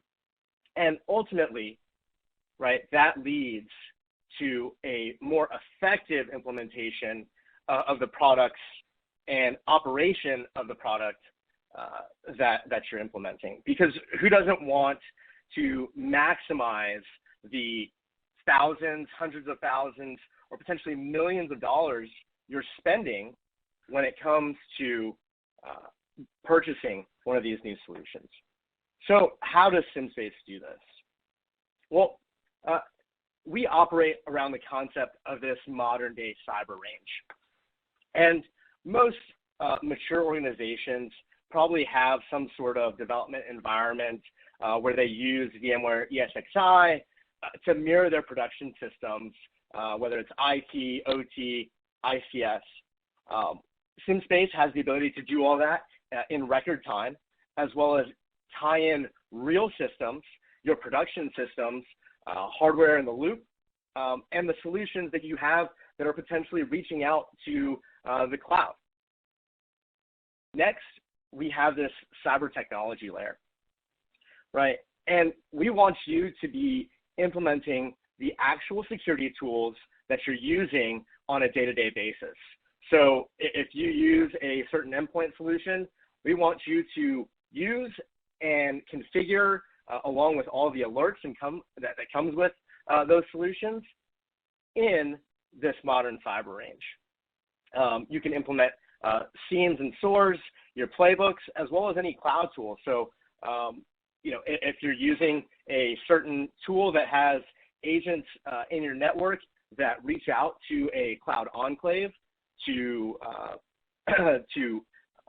distinguish all the alerts and possibly some machine learning in there, we want you to be able to use those exact same tools and dashboards that you have. And this is where SimSpace's secret sauce comes in. Here's our activity layer. And this activity layer is our user emulation that is inside of the cyber range that essentially is the backbone of this network. What is a network without the hundreds or thousands of users that are generating traffic, that are creating PowerPoints, sending emails, browsing out to the web, doing all the things that they would do on a day-to-day basis, and generating all the traffic that your EDR solutions, your firewalls have to manage. Additionally, we have an automated attack platform that allows you to select one of our plethora of attacks that are modeled after named threat actors like Patchworks or Oil Rig, or if you're more familiar with APT40, APT41, those types of attacks. And you don't need to have a professional red team in order to do it. And lastly, we have this participation layer. And this participation layer is where we allow teams to get hands-on in the range. We have red versus blue exercises. Folks can purple team. We have control cells where we can run these automated attacks and see how well your blue teams respond to any number of these indicators of compromise that we present in these automated attacks. So one of the awesome things, and we hold exercises for the Department of Defense, Cyber Shield, as well as many of the largest financials in the US. So we have a lot of experience when it comes to organizing large-scale events, as well as small-scale events that are tailored to achieve the objectives that you would like to achieve in your environment, again, with the tools, that you are using on a day-to-day basis, which I think is really awesome. So next, I want to talk a little bit about this cyber risk management life cycle. So we look at this as a virtuous cycle that really supports one another. Most people, right, spend the majority of their time on the production side, right, where they have an issue, they're responding to incidents and tickets. Maybe they have some breach and attack simulation that goes on potentially in production, as well as drawing the analytics and analysis of these, and then looking at how it works with our cyber strategy. Is our production cyber environment operating the way we intend it to operate? If we want to implement some alert changes, if we want to implement firewall changes, if we want to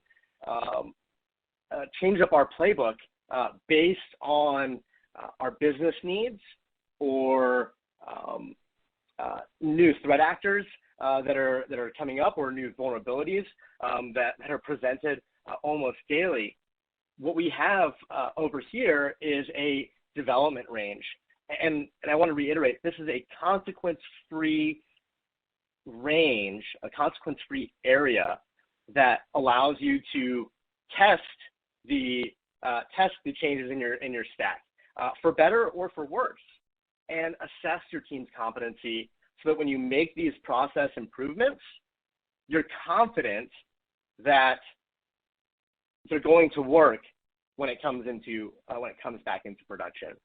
A lot of our customers use this as an area to test patches, changes, and like I talked about before, if they're going to purchase a new application or part of their security stack, right, they're able to test it in this consequence-free environment, as opposed to disrupting production, which potentially could have financial implications for companies. So we do this by creating a tailored cyber range. We work with your teams to ensure that the range looks very similar. We often don't do a one-to-one replication, though we could, but we model it after primary convergence points. So we're creating the subnets, we're bringing in the gold images, and with our automated user emulation platform, we can create the realistic activity on this range, so that your blue teams are seeing the actual traffic, and they're not just getting signal when an attack comes in. They're having to sort through all the noise that happens on a day-to-day basis, right? Our persistent ranges are available on demand and with no disruption to production. If you'd like to, right, you can establish a baseline when you're testing solutions from multiple vendors. We can create simulations and attacks that allow you to test the efficacy and impact. Are those solutions using more resources than you planned? Or are they operating in an efficient manner in your environment? After that, right, you're maybe selecting or modifying your security stack and really gaining confidence in your solutions and your defense in depth. And then you're tuning those, fine-tuning those, so that your blue teams are operating in an efficient manner. Essentially here, we act as a cyber Switzerland for all of our customers' needs. We partner with a number of the largest cybersecurity vendors out there. So, we haven't been told no when we're trying to bring in a product that a customer's using into the range, and we do that for customers on nearly a daily basis. So here is just a quick wrap up of our Simply platform products. As I mentioned before, our bread and butter is really this high fidelity cyber range, simulated and optimized to mirror your production environment. Team-wise, where we can assess individuals and teams and help do some of those cyber risk assessments, or potentially provide, if you don't want a persistent range, provide a range as a service deployment for you. Down in the lower left-hand corner, stack-wise, this is this security stack validation that I talked about, where we want to help you ensure that you're maximizing all the benefits that you're getting out of your cyber spend, and create those metrics for the CISOs in order to quantify their cyber spend. And then lastly, obviously we help to integrate all those third-party products into the range so that you can be confident with how your products are operating in your production environment. And I think that's all I have. So if you'd like to find out about more, you can sign up for a demo on our website and take a tour of our cyber risk management platform so that you can defend with confidence. And I think that's all I have. Jess, over to you for questions. That's awesome. Thank you, Roland. What an exciting presentation. I do want to mention, because I do think it's important, you got a thank you for your service from our team as well. Peter wanted to make sure that he said that. So, and the audience clearly enjoyed the presentation. Lots of great questions coming in. Roland, are you feeling ready to jump in? Yeah, let's go for it. Okay, I love it. 4 months in and he's already just chomping at the bit. I do want to point out that I've put that poll question up for you all, so please do let us know. I think, as I said, lots of great questions coming in, so clearly there's some information you guys would like to get from SimSpace. This is the best way to do it. Make sure that you reach out, fill out this poll, and then the SimSpace team will follow up with you. Okay, so I'm going to start with this question here. Is there such a thing as a truly end-to-end security solution or platform? I'd imagine it may be possible for the targeted needs of a smaller company, but is quote-unquote simple, streamlined, efficient, and effective even possible for a larger company? Yeah, I think that's a great question. So as we look at, I think there's no one-size-fits-all.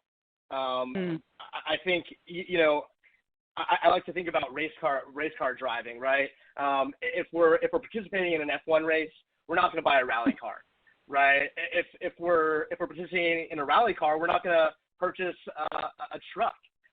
So I really don't think that there is a truly one-size-fits-all simple solution for all of these, which is why there's such a need to find the solutions that fit your problems, because every one of us, has something that comes up. There's threat actors that operate in certain spaces that don't operate in others, and I think that's a really important thing to understand. So in small and large organizations, I think they need to find the products and the tools and tailor them to best fit in their environment.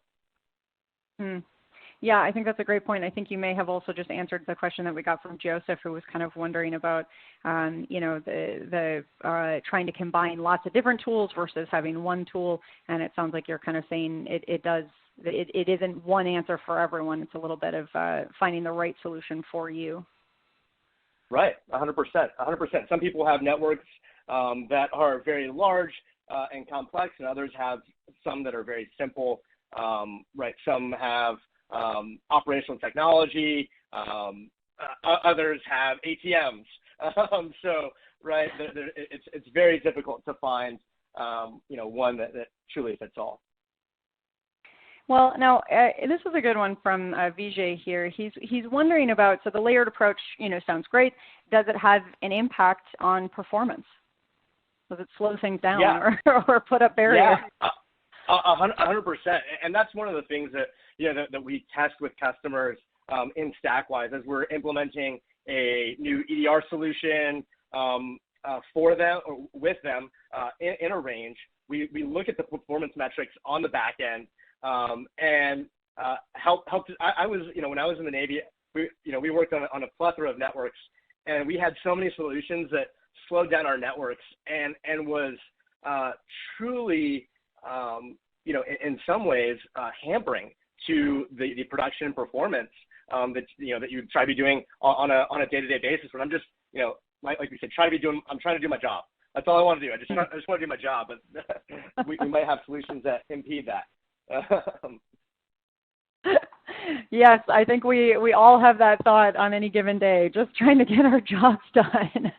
Right. I honestly, I have to tell you, Roland, we have some amazing questions coming in. There's quite a few. I don't know if you have time to stick around and answer some over live chat, but for anyone that we haven't gotten to, we will make sure that your questions go to Roland and the SimSpace team, so please do keep those coming in. Roland, before we wrap up for the day, if for anyone out there that is ready to get started with SimSpace, what's their first step? How do they get going? Yeah, so you can go to our website and click Request a Demo, or you can email myself, roland.hansen@simspace.com, and we would be happy to set up a demo with you. In fact, you could be drawing me as your sales engineer demoing our platform, if that indeed, if you do click Request a Demo. So we'd love to do that for folks. We'd all be lucky to do that. We can talk F1 and boat racing, which Roland also does. If you have questions about sailing the Wild Blue, he's your guy. Thank you, Roland, so much. This has been absolutely fascinating, and thank you so much for taking the time to present and answer some questions for us today. All right. Thank you so much, Jess. Have a great day. Yeah. And I also want to thank everyone who did ask a question. Like I said, I really, really appreciate seeing all of those come in. It's just, lights up the day when the audience is engaged and excited about the presentations. And we're seeing a lot of that today, so that's awesome. You will hear back from the SimSpace team and from Roland.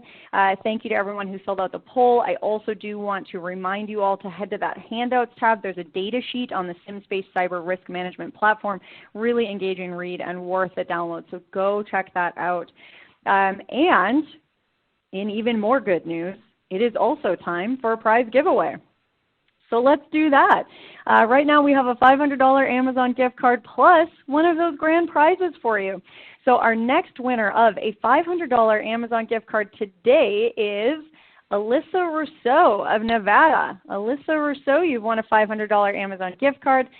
And our next grand prize winner of an Apple M1 iPad Air tablet, wow, I get to say that a lot today, that is Tim Farrell of North Carolina. Tim Farrell of North Carolina, you won a tablet. I'm just going to say tablet that time.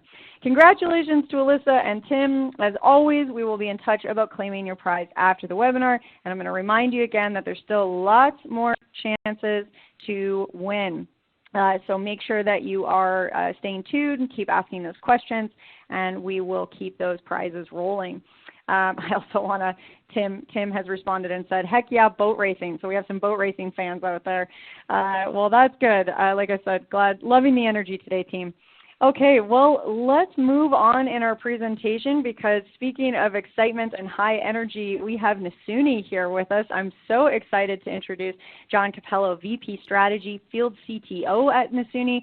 John, thank you so much for being here with us. We've got a great crowd, so I'm going to hand the mic on over to you. Awesome, Jess, thank you. That's the best introduction, and it's great to be following the prize awards, the awarding of prizes too. Everyone's all excited, cool stuff that's out there. And now we are going to talk about something also kind of interesting, which is about building a security awareness program. But I'm going to take a little bit of a different perspective on this. I'm going to really come at this from the perspective of what it takes to build a program, but around an infrastructure that is protecting your files.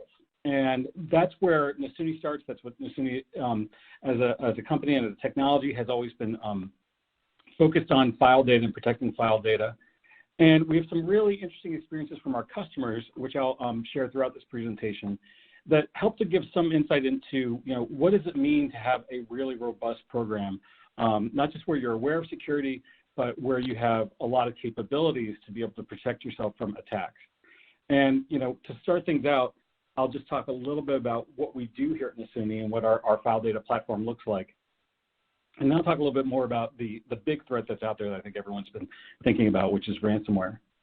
Well, our file data platform is a technology that is replacing what would be traditional file infrastructure, traditional network attached storage NAS devices. So, in the pre-cloud days, the data centers were filled with lots of different technologies to be able to handle and protect files.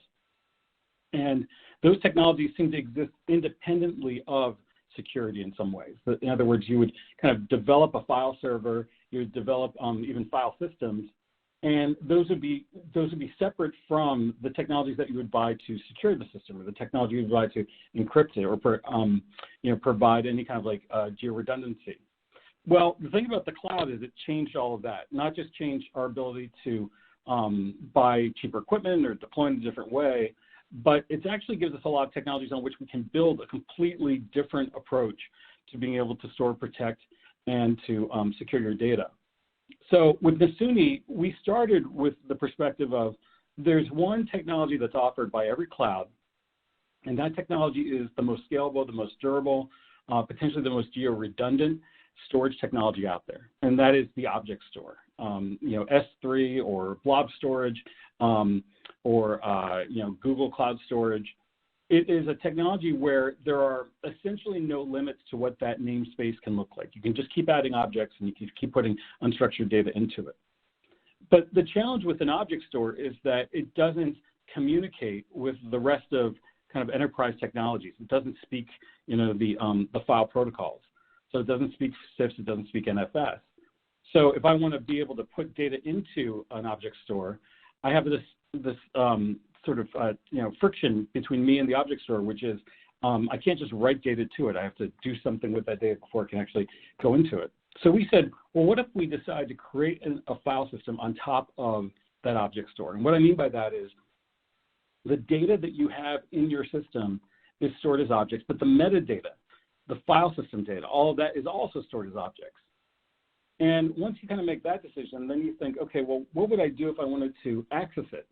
Well, instead of accessing the object store directly, you'd be accessing it through these appliances which look just like a Windows file server, or look just like a NetApp server.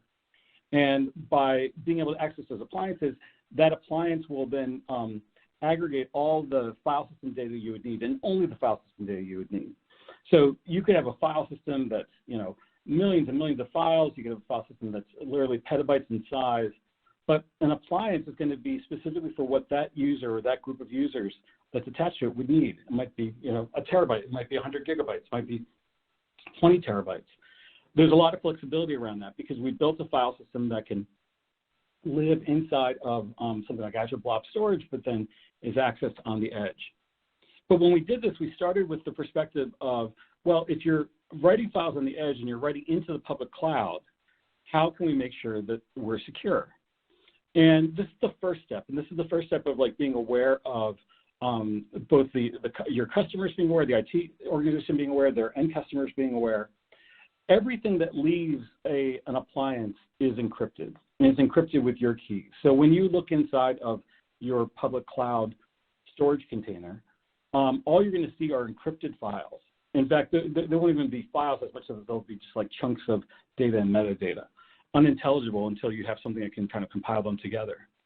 But that's the first really important thing, which is you're going to be writing to the cloud, and you're going to be writing to the cloud with keys that you own.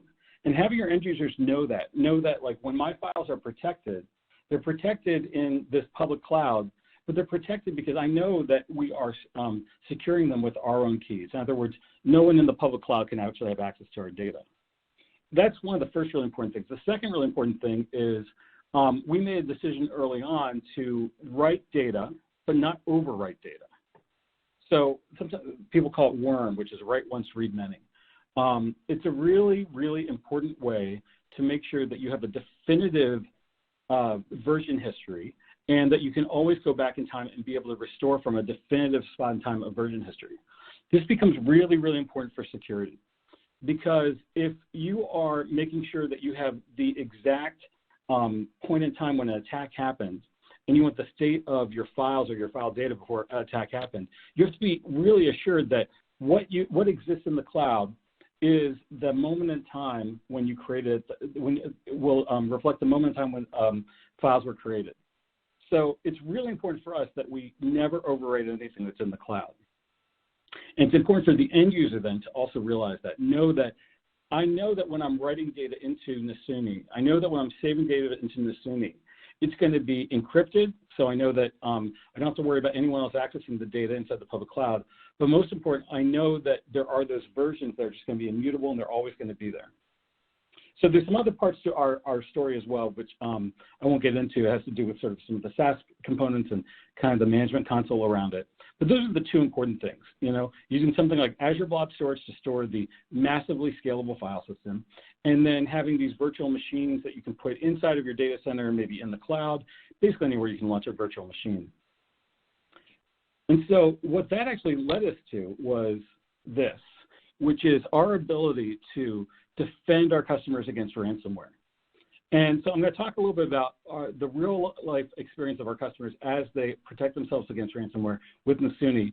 And you can think a little bit about how is it that customers can take these kind of robust security technologies and it changes their behavior so that they're more aware of how to protect themselves against attacks and how to recover from them.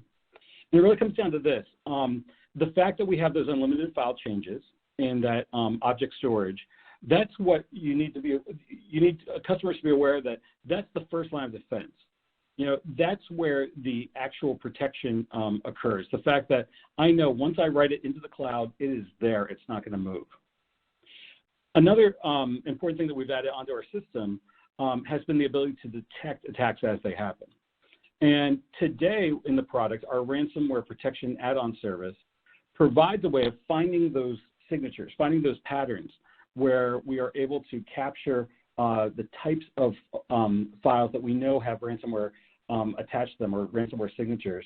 But on top of that, there's lots and lots of different heuristic information which we're gathering so that we can determine whether or not we think a new ransomware attack is happening. So these kind of like zero-day attacks, it's easy for us to see those because the way in which files change when they go through ransomware is a very obvious. It's very obvious to us because we're actually measuring how much you can encrypt files, how much you can compress files. And all of that leads to a really good understanding of whether or not there's actually been a ransomware attack, whether the signature is there or not. But then the most important thing about this recovery, and I can't really say enough good things about this because this is what is the most critical part of the awareness program. If I know that there is an immutable series of versions of my file system, and I know that my files are protected in this massive storage system in the cloud, the other piece is, can I easily get back to all of that? And I'll show you in a second the specifics around this, but the answer is that with a version file system like ours, and one that's based on cloud technologies, it becomes very, very easy to restore back to files. In fact, one thing that we've done is we've opened up the ability to restore to our end users. So we've got a lot of customers that will provide end users with the ability to access the previous versions or go back and be able to restore to a particular folder at a point in time, because we know how easy it is to be able to do that across the organization. So let me talk a little bit about an example of a ransomware attack that occurred. And because the customers and their end users knew about Nasuni and knew how to prepare themselves, it became a lot easier to be able to protect themselves.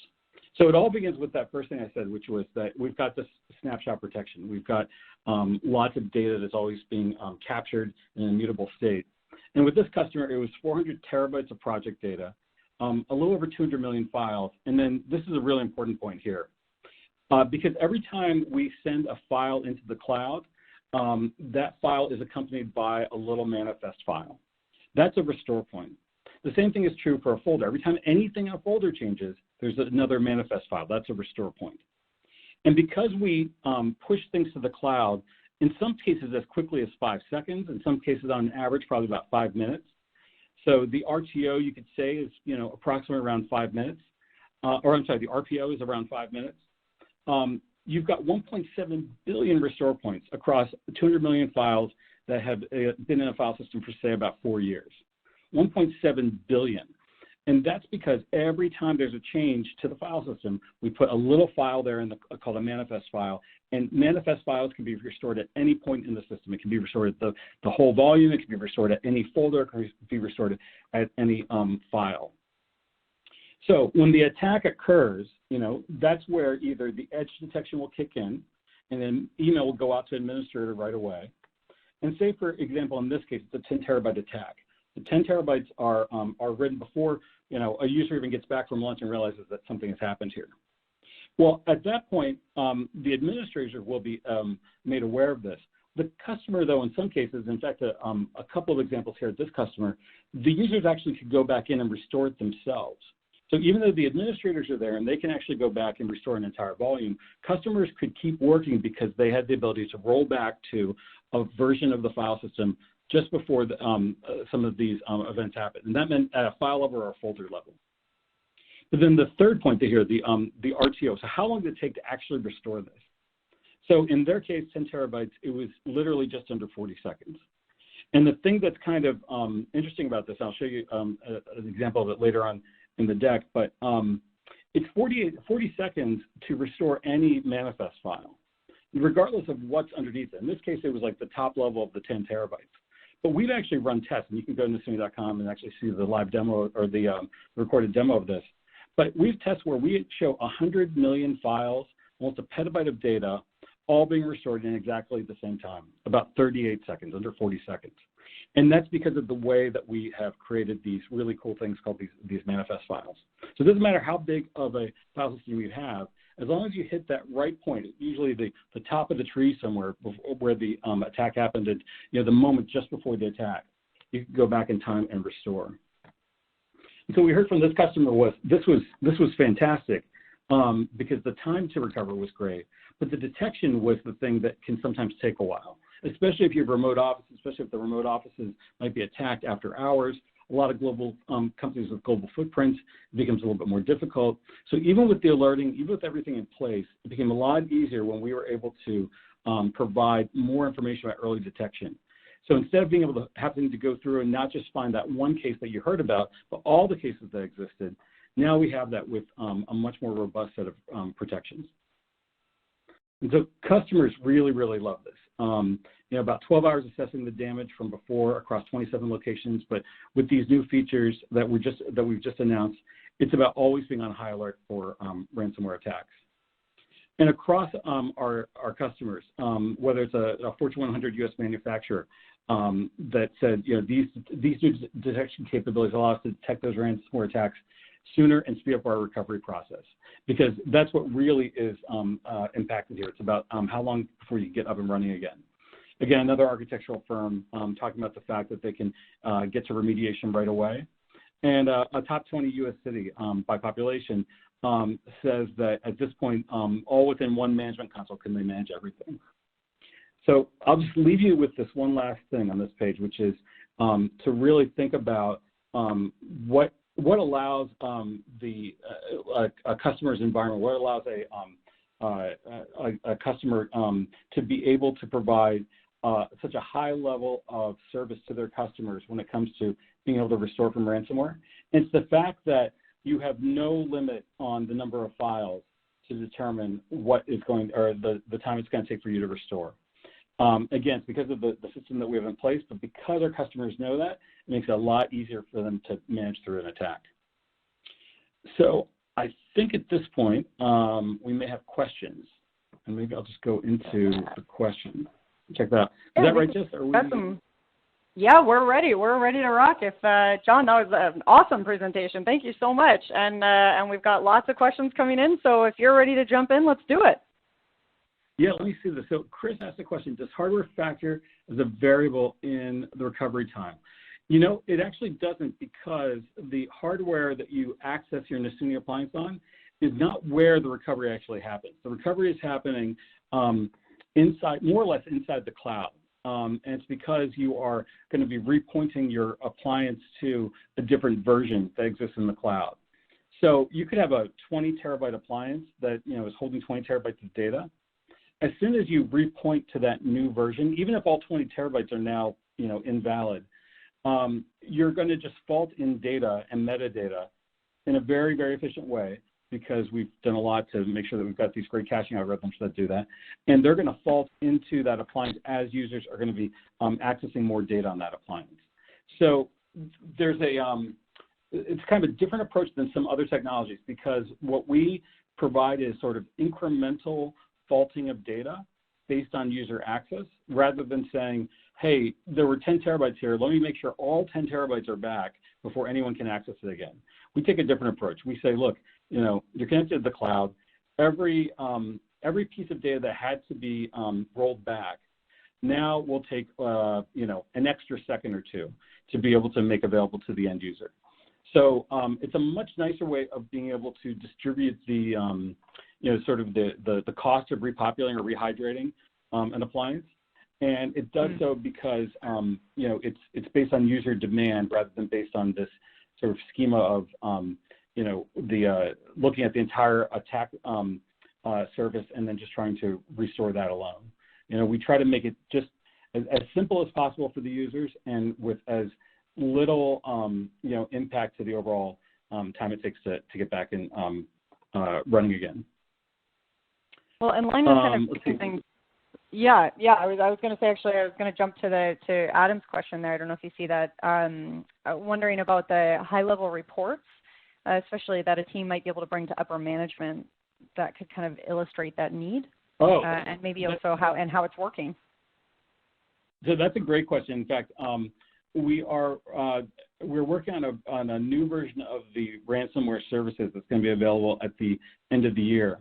And what it does is it actually integrates all the information about the moment of attack, and it does that through the audit logs, the moment of being able to alert the users that were affected. All of this is part of a literally an automated report that gets set up. And that will be available for you to then publish or modify as you need to. But it basically gives you sort of a tick-tock of everything that's happened from the point of initial attack to final recovery. This question I want to address, you had mentioned the signatures. So wondering if Nasuni's detection is based on signatures only, and how often are they updated? Do you ever leverage UBA? Yeah, so we do have there's a public repository of signatures that are collected. It's almost the same way that we collect ransomware signatures through ClamAV. So there's a single place that is basically the sort of clearinghouse for what have become like the known signatures. We update, I believe, every 6 hours, and that's our first line of defense. So, but then in addition to that, part of what's in development right now, part of what's actually part of the product now, but also in development, is the ability to use some of those things I was talking about before, which is, we can measure how much encryption has happened on the device already that we haven't, assigned ourselves. We can measure how a file that normally compresses at, say, 40% of its size is now compressing at, say, 99% of its size. And that tells you, like, hey, something weird happened to that file, and, that's a really big signature for encryption. Well, so John, this is another question from Patrick here. Does Nasuni's use of encryption per file impact efficiencies in the cloud? So that's a really good question. So this one might get a little, so I'll just get a little technical on this one for a second. Go for it, dive in. We'll see, and we'll see if I'm right, if I'm getting this accurately too. But two types of encryption. There's asymmetric encryption and there's symmetric encryption. The asymmetric encryption is the one that's harder to break, but is slower to actually execute. The symmetric encryption is quote unquote easier to break, but it is very, very fast to encrypt. So what we do is this sort of architectural pattern that you see in a lot of different companies that have the same kind of challenge. If you're trying to encrypt a lot of data very quickly, what you do is you say, I'm going to pick a set of symmetric keys. So on Nasuni, like on a regular basis, we rotate these symmetric keys, or we actually create new symmetric keys. And those symmetric keys are what we use to encrypt the files. Now, to get to that symmetric key, we encrypt that key with an asymmetric key, and that's what gets stored in the cloud. So we're always encrypting with the really fast one, but those encryption keys can't be accessed. You have to access this this one thing that's been encrypted with the really hard to break key. So it's a nice little trade-off. It's kind of like almost like a Russian doll, you know, where you're kind of wrapping encryption inside an encryption. But I like that. That's why it's actually, yeah, there's almost no sort of performance hit from something like that. And then there's lots of like really cool new algorithms that are coming out to make that even faster. Perfect. Okay. We still have so many questions coming in, John. I don't know what your time is like today. If you do have some time to stick around and answer some questions over live chat, and certainly we will make sure that everyone gets followed up with. We'll get all of your questions to Nasuni and to John. Before you run away, John, if somebody out there has just fallen head over heels in love with Nasuni, as I'm sure they all have, what is their next step? How do they get started? Well, certainly go to Nasuni.com, and you know, there you're going to find lots of ways to contact us. You can also always go to our partners as well. If you talk to your local Azure partner, you know, we are one of the top partners, especially one of the top storage partners within Azure. The same is true about AWS and Google as well. But that's a great place to start. Not only because our partners know a lot about us, but they know a lot about how we can fit within your organization and within your enterprise. You know, there's a lot that our partners have, you know, trusted us to be able to help them solve problems, and they're always a great place to start. Awesome. I love that. Okay, well, again, sorry that we have to wrap it up there. There's still lots of great questions, and I'm sure that the team will get back to you all right away. John, thank you so much for being here with us. This has been absolutely fascinating. I really appreciate your time. Thank you. Thank you, Jess.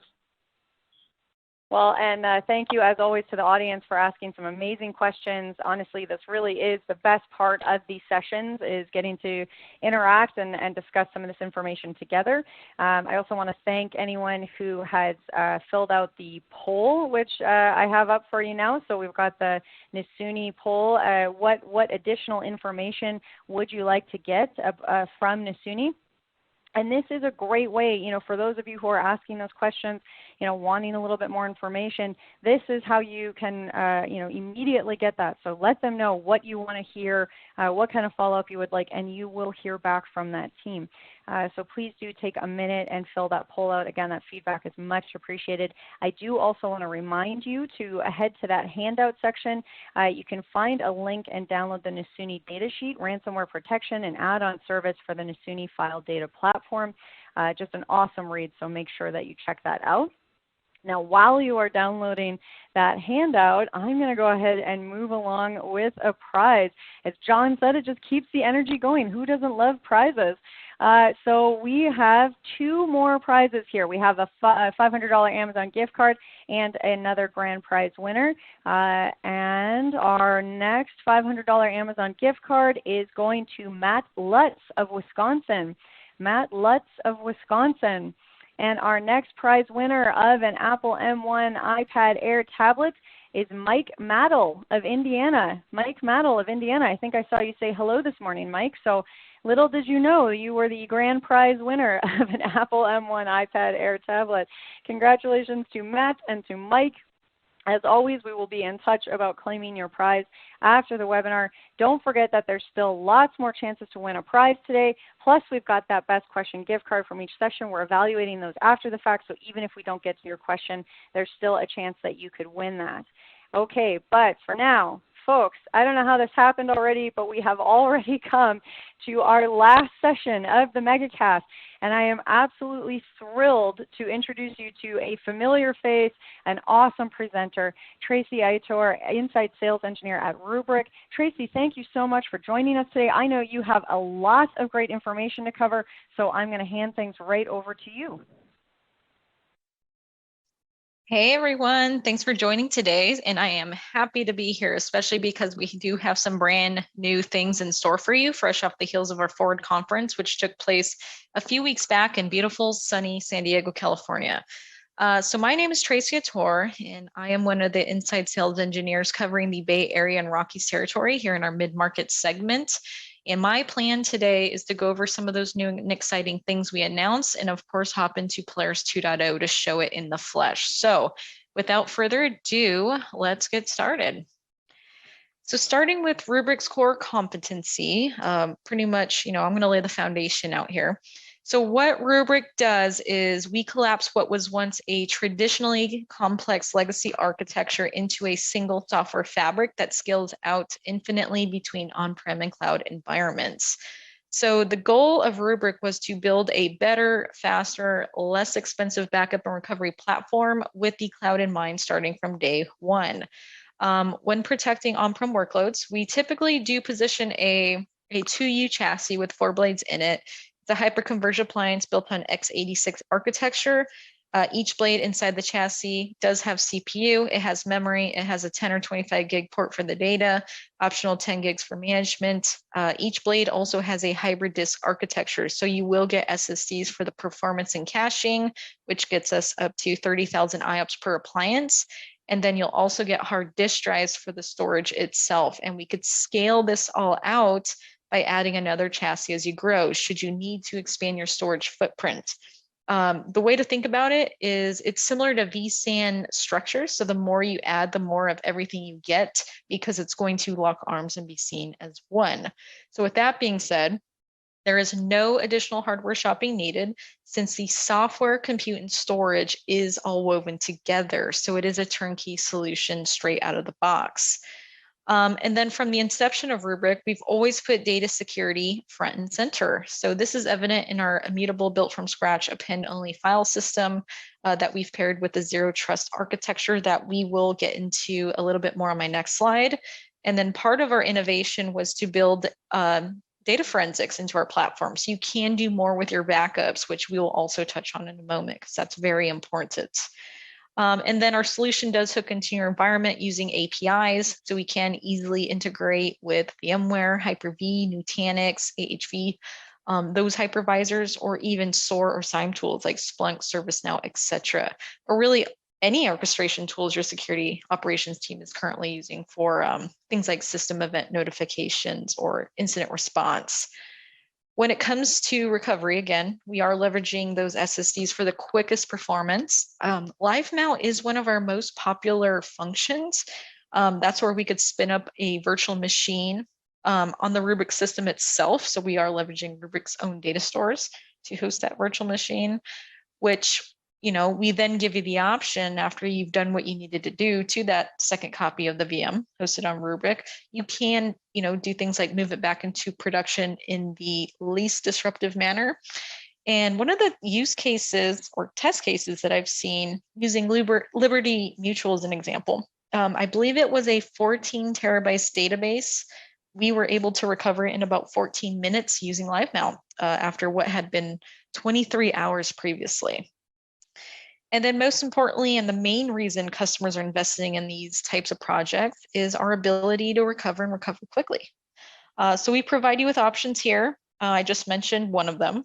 You can do surgical, you could do granular recovery of just a few files, file level recovery. We do really well here. I love demoing that. And then of course, a bulk recovery or even automated orchestrated recovery at the application level as well. And then to help drive the point home here in summary of how secure we are starting day one. By the way, none of these features that you see here on the screen are a bolt-on. You don't have to shop for additional components. I'm going to keep saying that. And you also don't need additional licensing to add any of this in. These are all just standard features that come with every appliance when we protect your on-prem workloads. And then you could see we're pretty much a bunker in the box because of that. Our platform does run on top of a BSD distro of Linux, where we have stripped out what is not needed. And there's also no direct shell, just a command line interface to interact with the API itself. And then sitting at the core of who we are is our immutable append-only file system atlas, where all backups get written to locally, and it's not accessible or exposed through any off-the-shelf browsable protocols. So figure like NFS or SMB.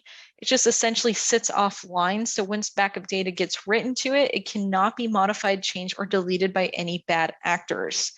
When it comes time to do any type of restore, replication, any operation taking place on top of that data needs to be authenticated through APIs and appropriate credentials, which is also verified by Atlas to ensure data integrity and something is what they say it is.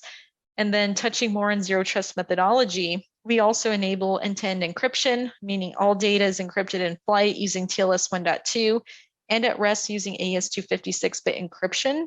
And then we also enable our users to set up multi-factor authentication, whether that's through RSA Secure ID, Duo, or anything SAML 2.0 compliant. We even have our own two-factor authentication built in where you can enable things like TOTP and challenge users for an authentication token using a secondary device or an authenticator app like Okta, Microsoft, or Google. If you're concerned about the backups themselves, getting into the wrong hands, I get this question a lot. Maybe it's, a rogue admin, for example. You can turn on something called retention lock, which can prevent the premature deletion of snapshots from either malicious or accidental means. And then that actually requires quite a bit of human interaction between Rubrik support and at least 2 designated compliance contacts on your end. And then this is applied upon creating an SLA policy when you go to define how often you want to take snapshots and how long you want to keep them. And then you go and assign that to certain workloads. And then we also prevent NTP poisoning. So this is really unique. So that's where criminals are able to change or take control of the time source and then change the backup on the back end by adjusting the time of the platform, thinking it's, say 50 years ahead, which in turn will expire all the backup points. So there's very few technologies in the market space today that could prevent that. However, we do prevent that, and that was by way of implementing what's called a monotonic clock into our platform, which says not only do we not trust the time that the NTP server is giving us, but we'll also guarantee that the time will always move forward and not be impacted by variations leading to jumps in time. Its purpose is to count passage of time. In Rubrik's case, we're counting seconds, thus preventing expired backups through NTP poisoning. So that's pretty interesting. And then earlier this year at Forward, we did introduce a new concept here, and that is Rubrik Security Cloud. So this is our future, but our goal remains the same, and that is to ensure 2 things: no data lost and no ransom paid. For us, it's about protecting the enterprise through a hybrid approach. And then achieving that promise of zero trust security, it does require more than just infrastructure security because attacks are becoming, more targeted by the day. And then as it stands, currently backups are the highest priority for bad actors to target. So it's important to know that you need to protect your data at the very source, somehow, some way. So we have shifted our entire focus to combining backup and data security tools delivered as software as a service to complement traditional infrastructure security. So we can fully secure your critical applications in your business.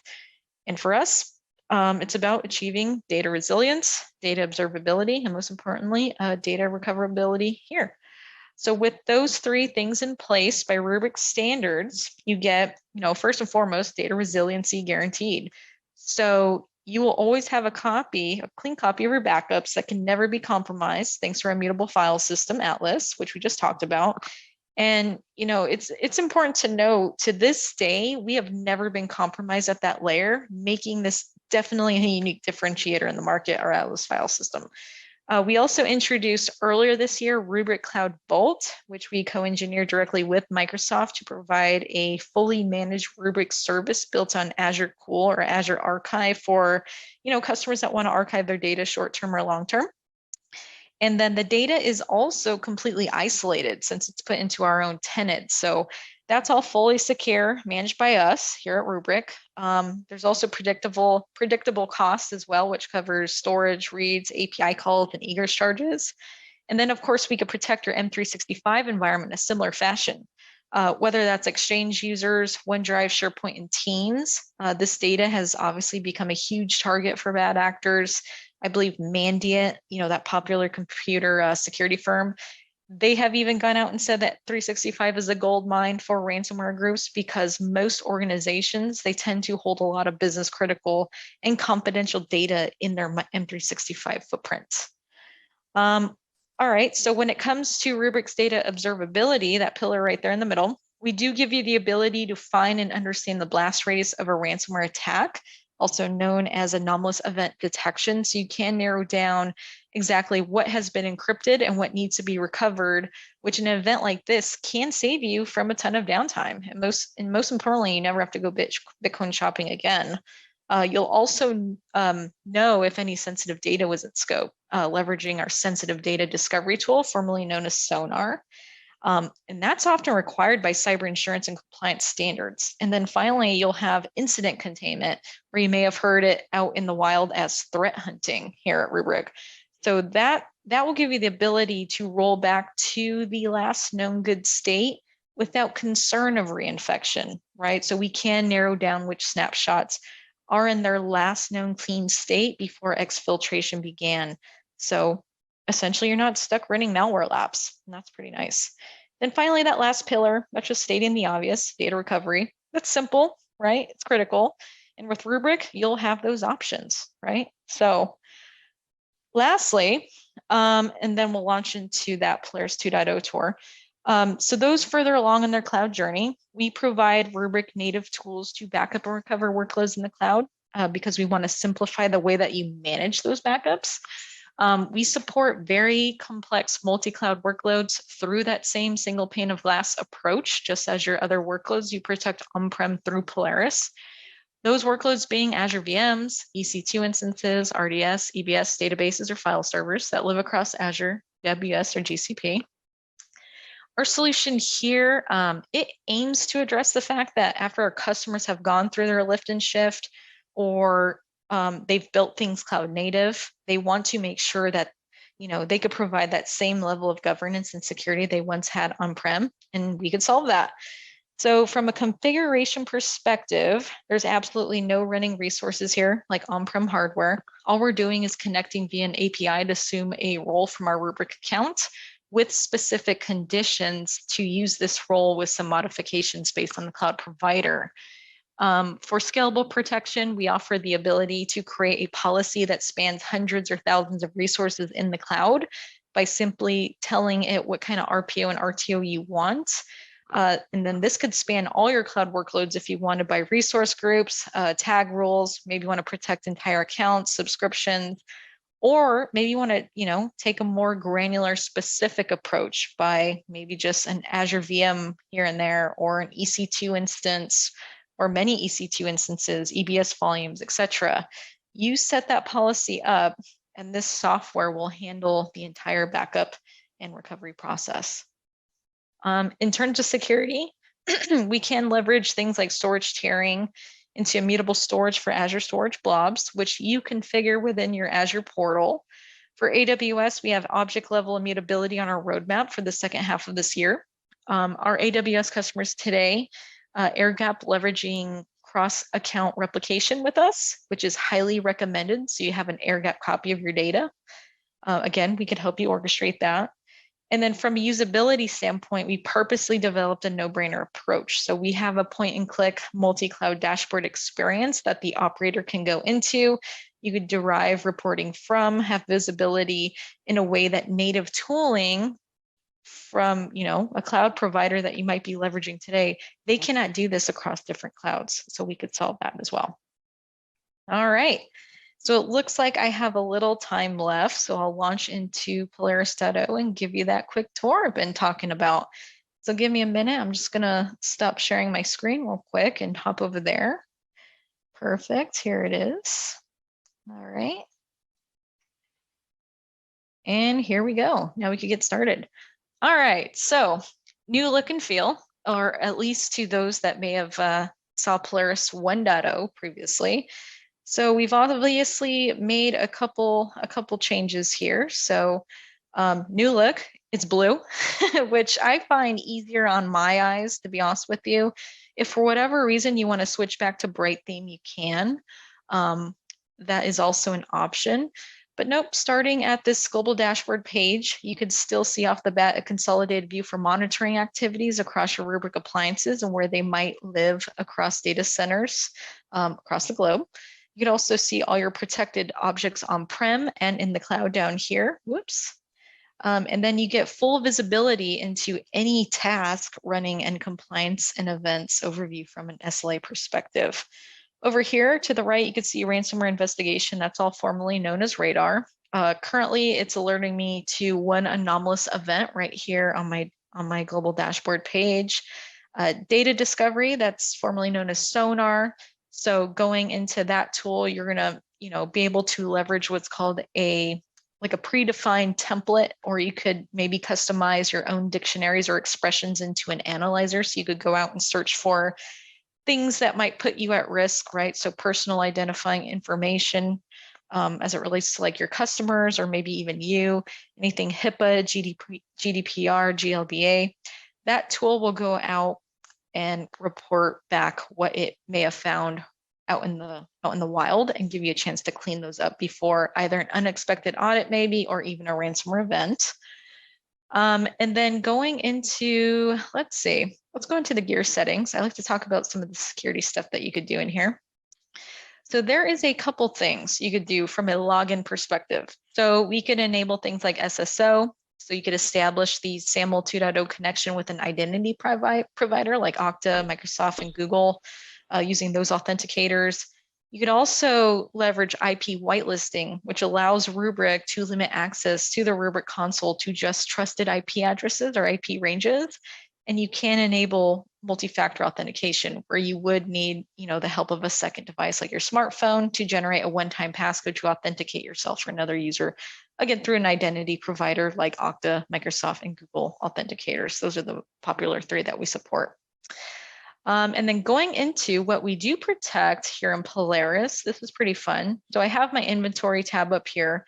Everything data center is going to be everything on-prem. So if I click into that, you could see I have my vSphere card, my Hyper-V, Nutanix, Linux, Windows file sets, volumes, things like that. You can see what's currently protected out of what's maybe remaining, or sorry, it means 101 virtual machines, but only 47 of those are protected, meaning I have active SLA domains assigned to 47 of those virtual machines.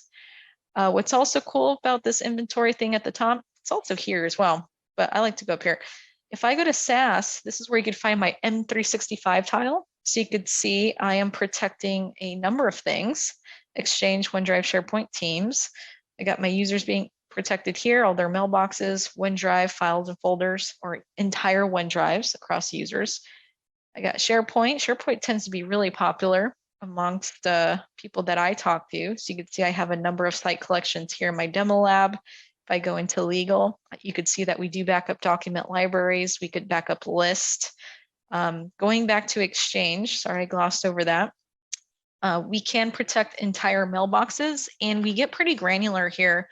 I actually type in Tracy. Let's just pretend for a minute, I clicked on a link that I shouldn't have. Please restore my entire mailbox, or maybe I lost a few emails. It's real simple how we do this. I have this snapshot here. I click recover, highlight mailbox.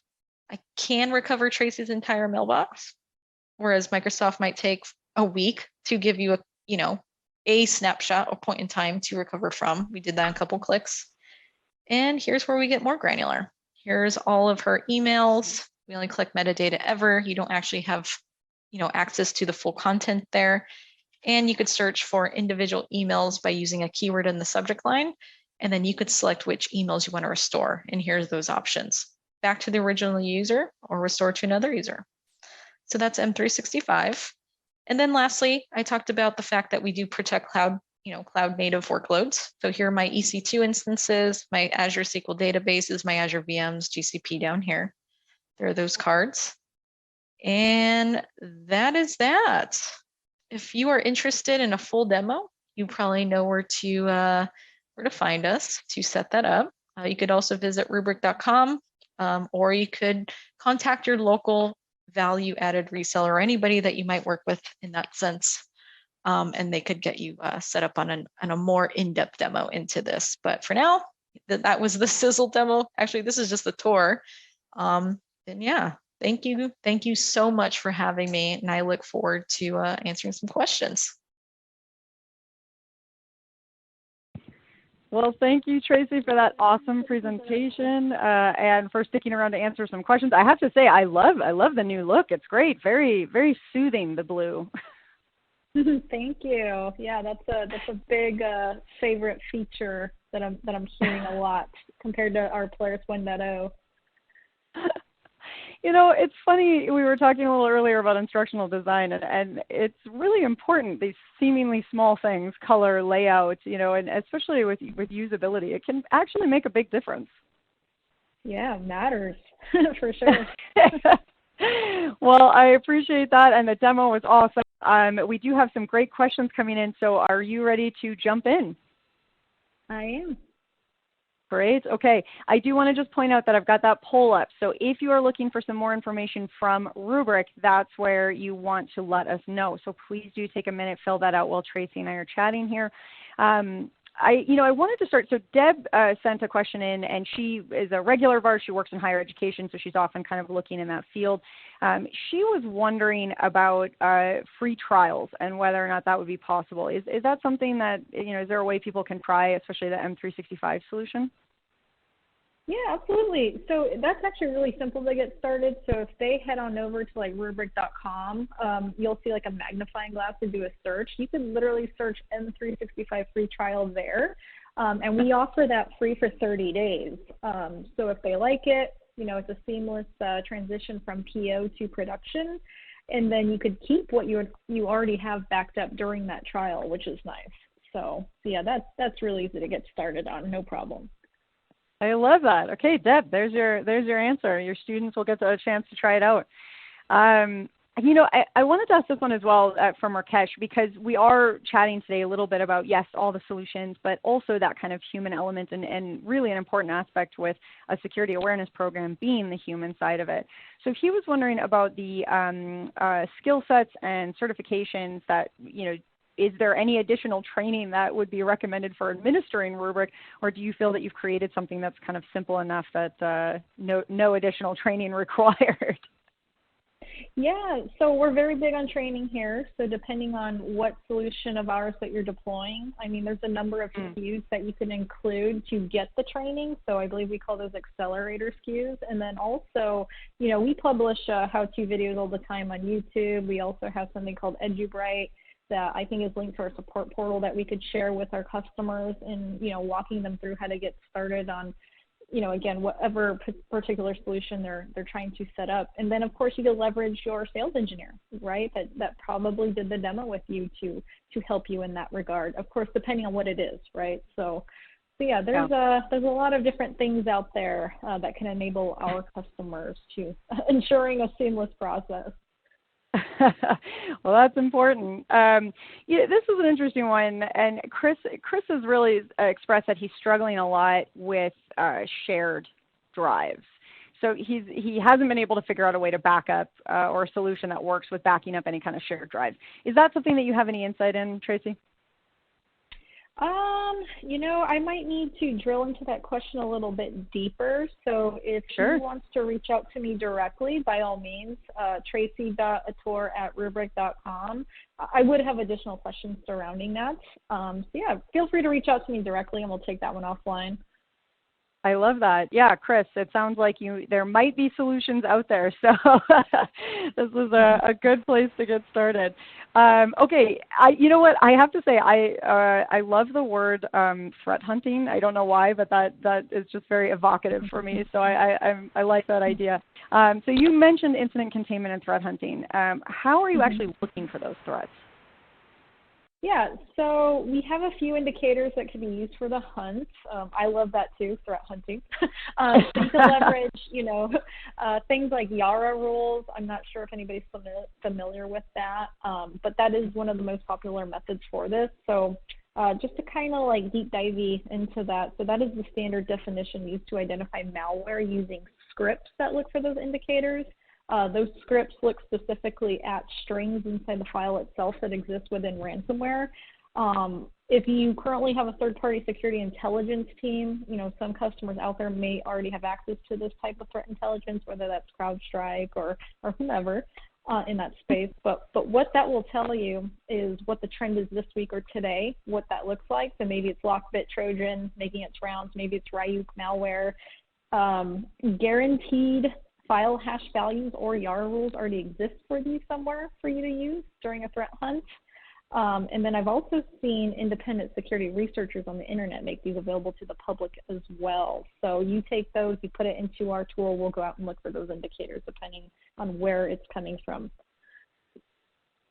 Interesting. Yeah. And so Joseph chimed in here. He said his experience with threat hunting is that he's found that it's looking for different rather than bad. Would you agree with that?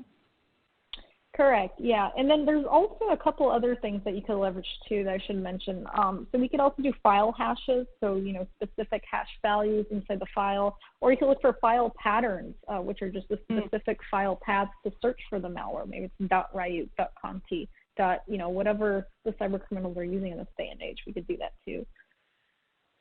That's interesting. Okay. I want to ask this because Chris is wondering if you could repeat your email address. He didn't catch it.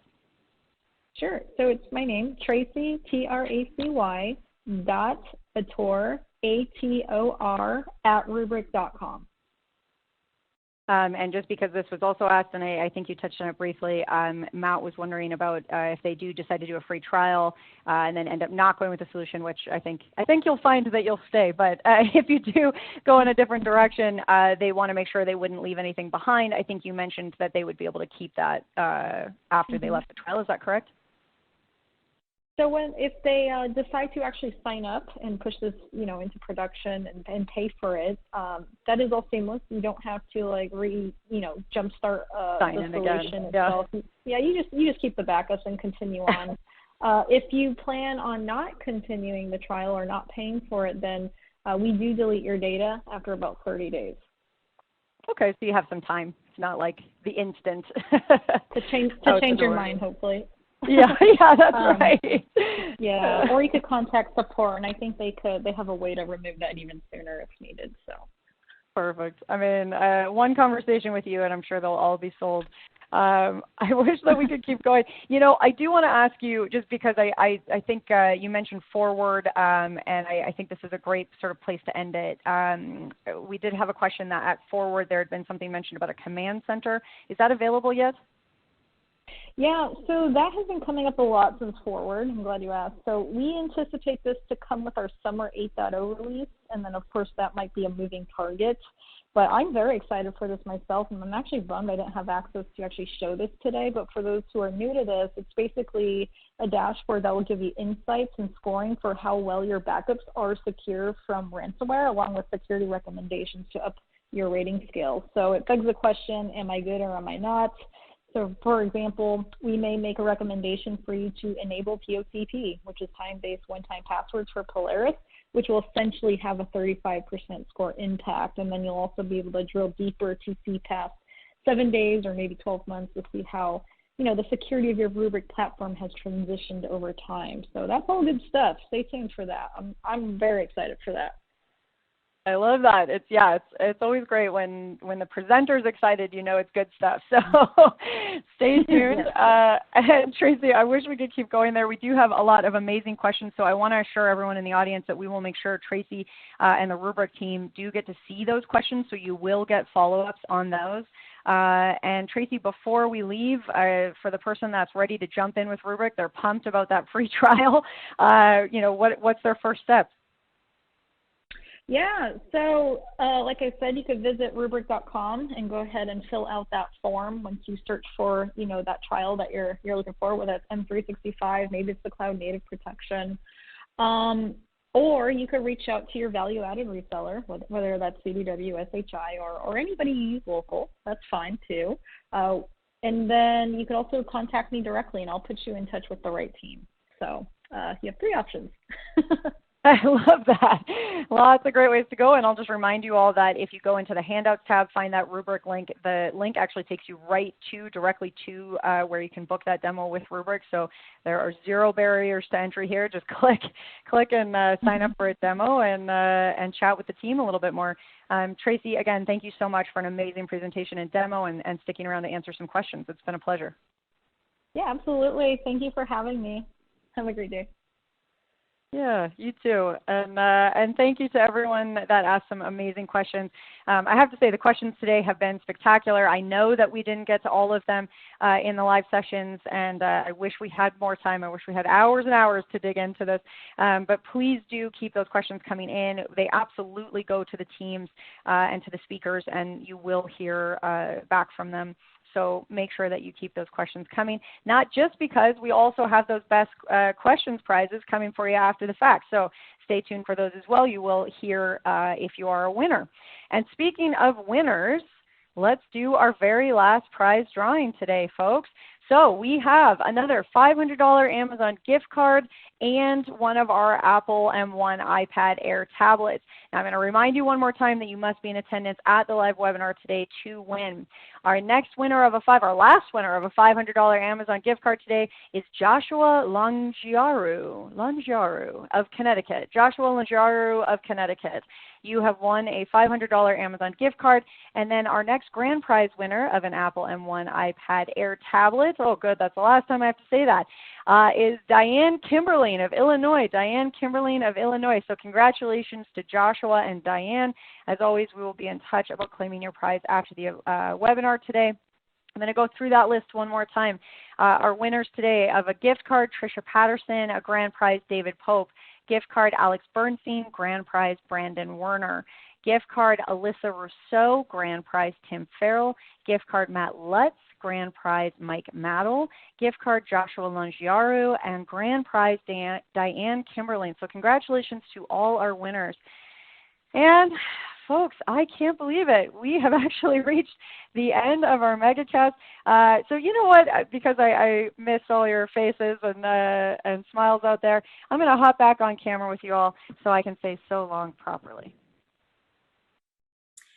Well, I have to say, team, I have had a lot of fun being here with you all today.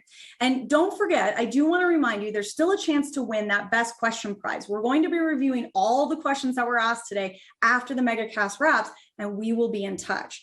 And before you head out, make sure to check out the ActualTech Media ransomware guide in the handouts tab. You can find everything you need to know about ransomware, how to understand, prevent, and recover. So visit ransomware.org for more information. Now, I'm going to post the link in the chat for you all right now. So just head on over and check that out. Okay, perfect. Okay, now if you are on the webinar today and you would like to chat with us about presenting on a future EcoCast or Megacast webinar, we would love to hear from you. So reach out to us via email at connect@actualtechmedia.com. All right, well, with that, on behalf of the ActualTech Media team, I want to thank all of our sponsors from KnowBe4, Gigamon, SimSpace, Nasuni, and Rubric for making this webinar possible.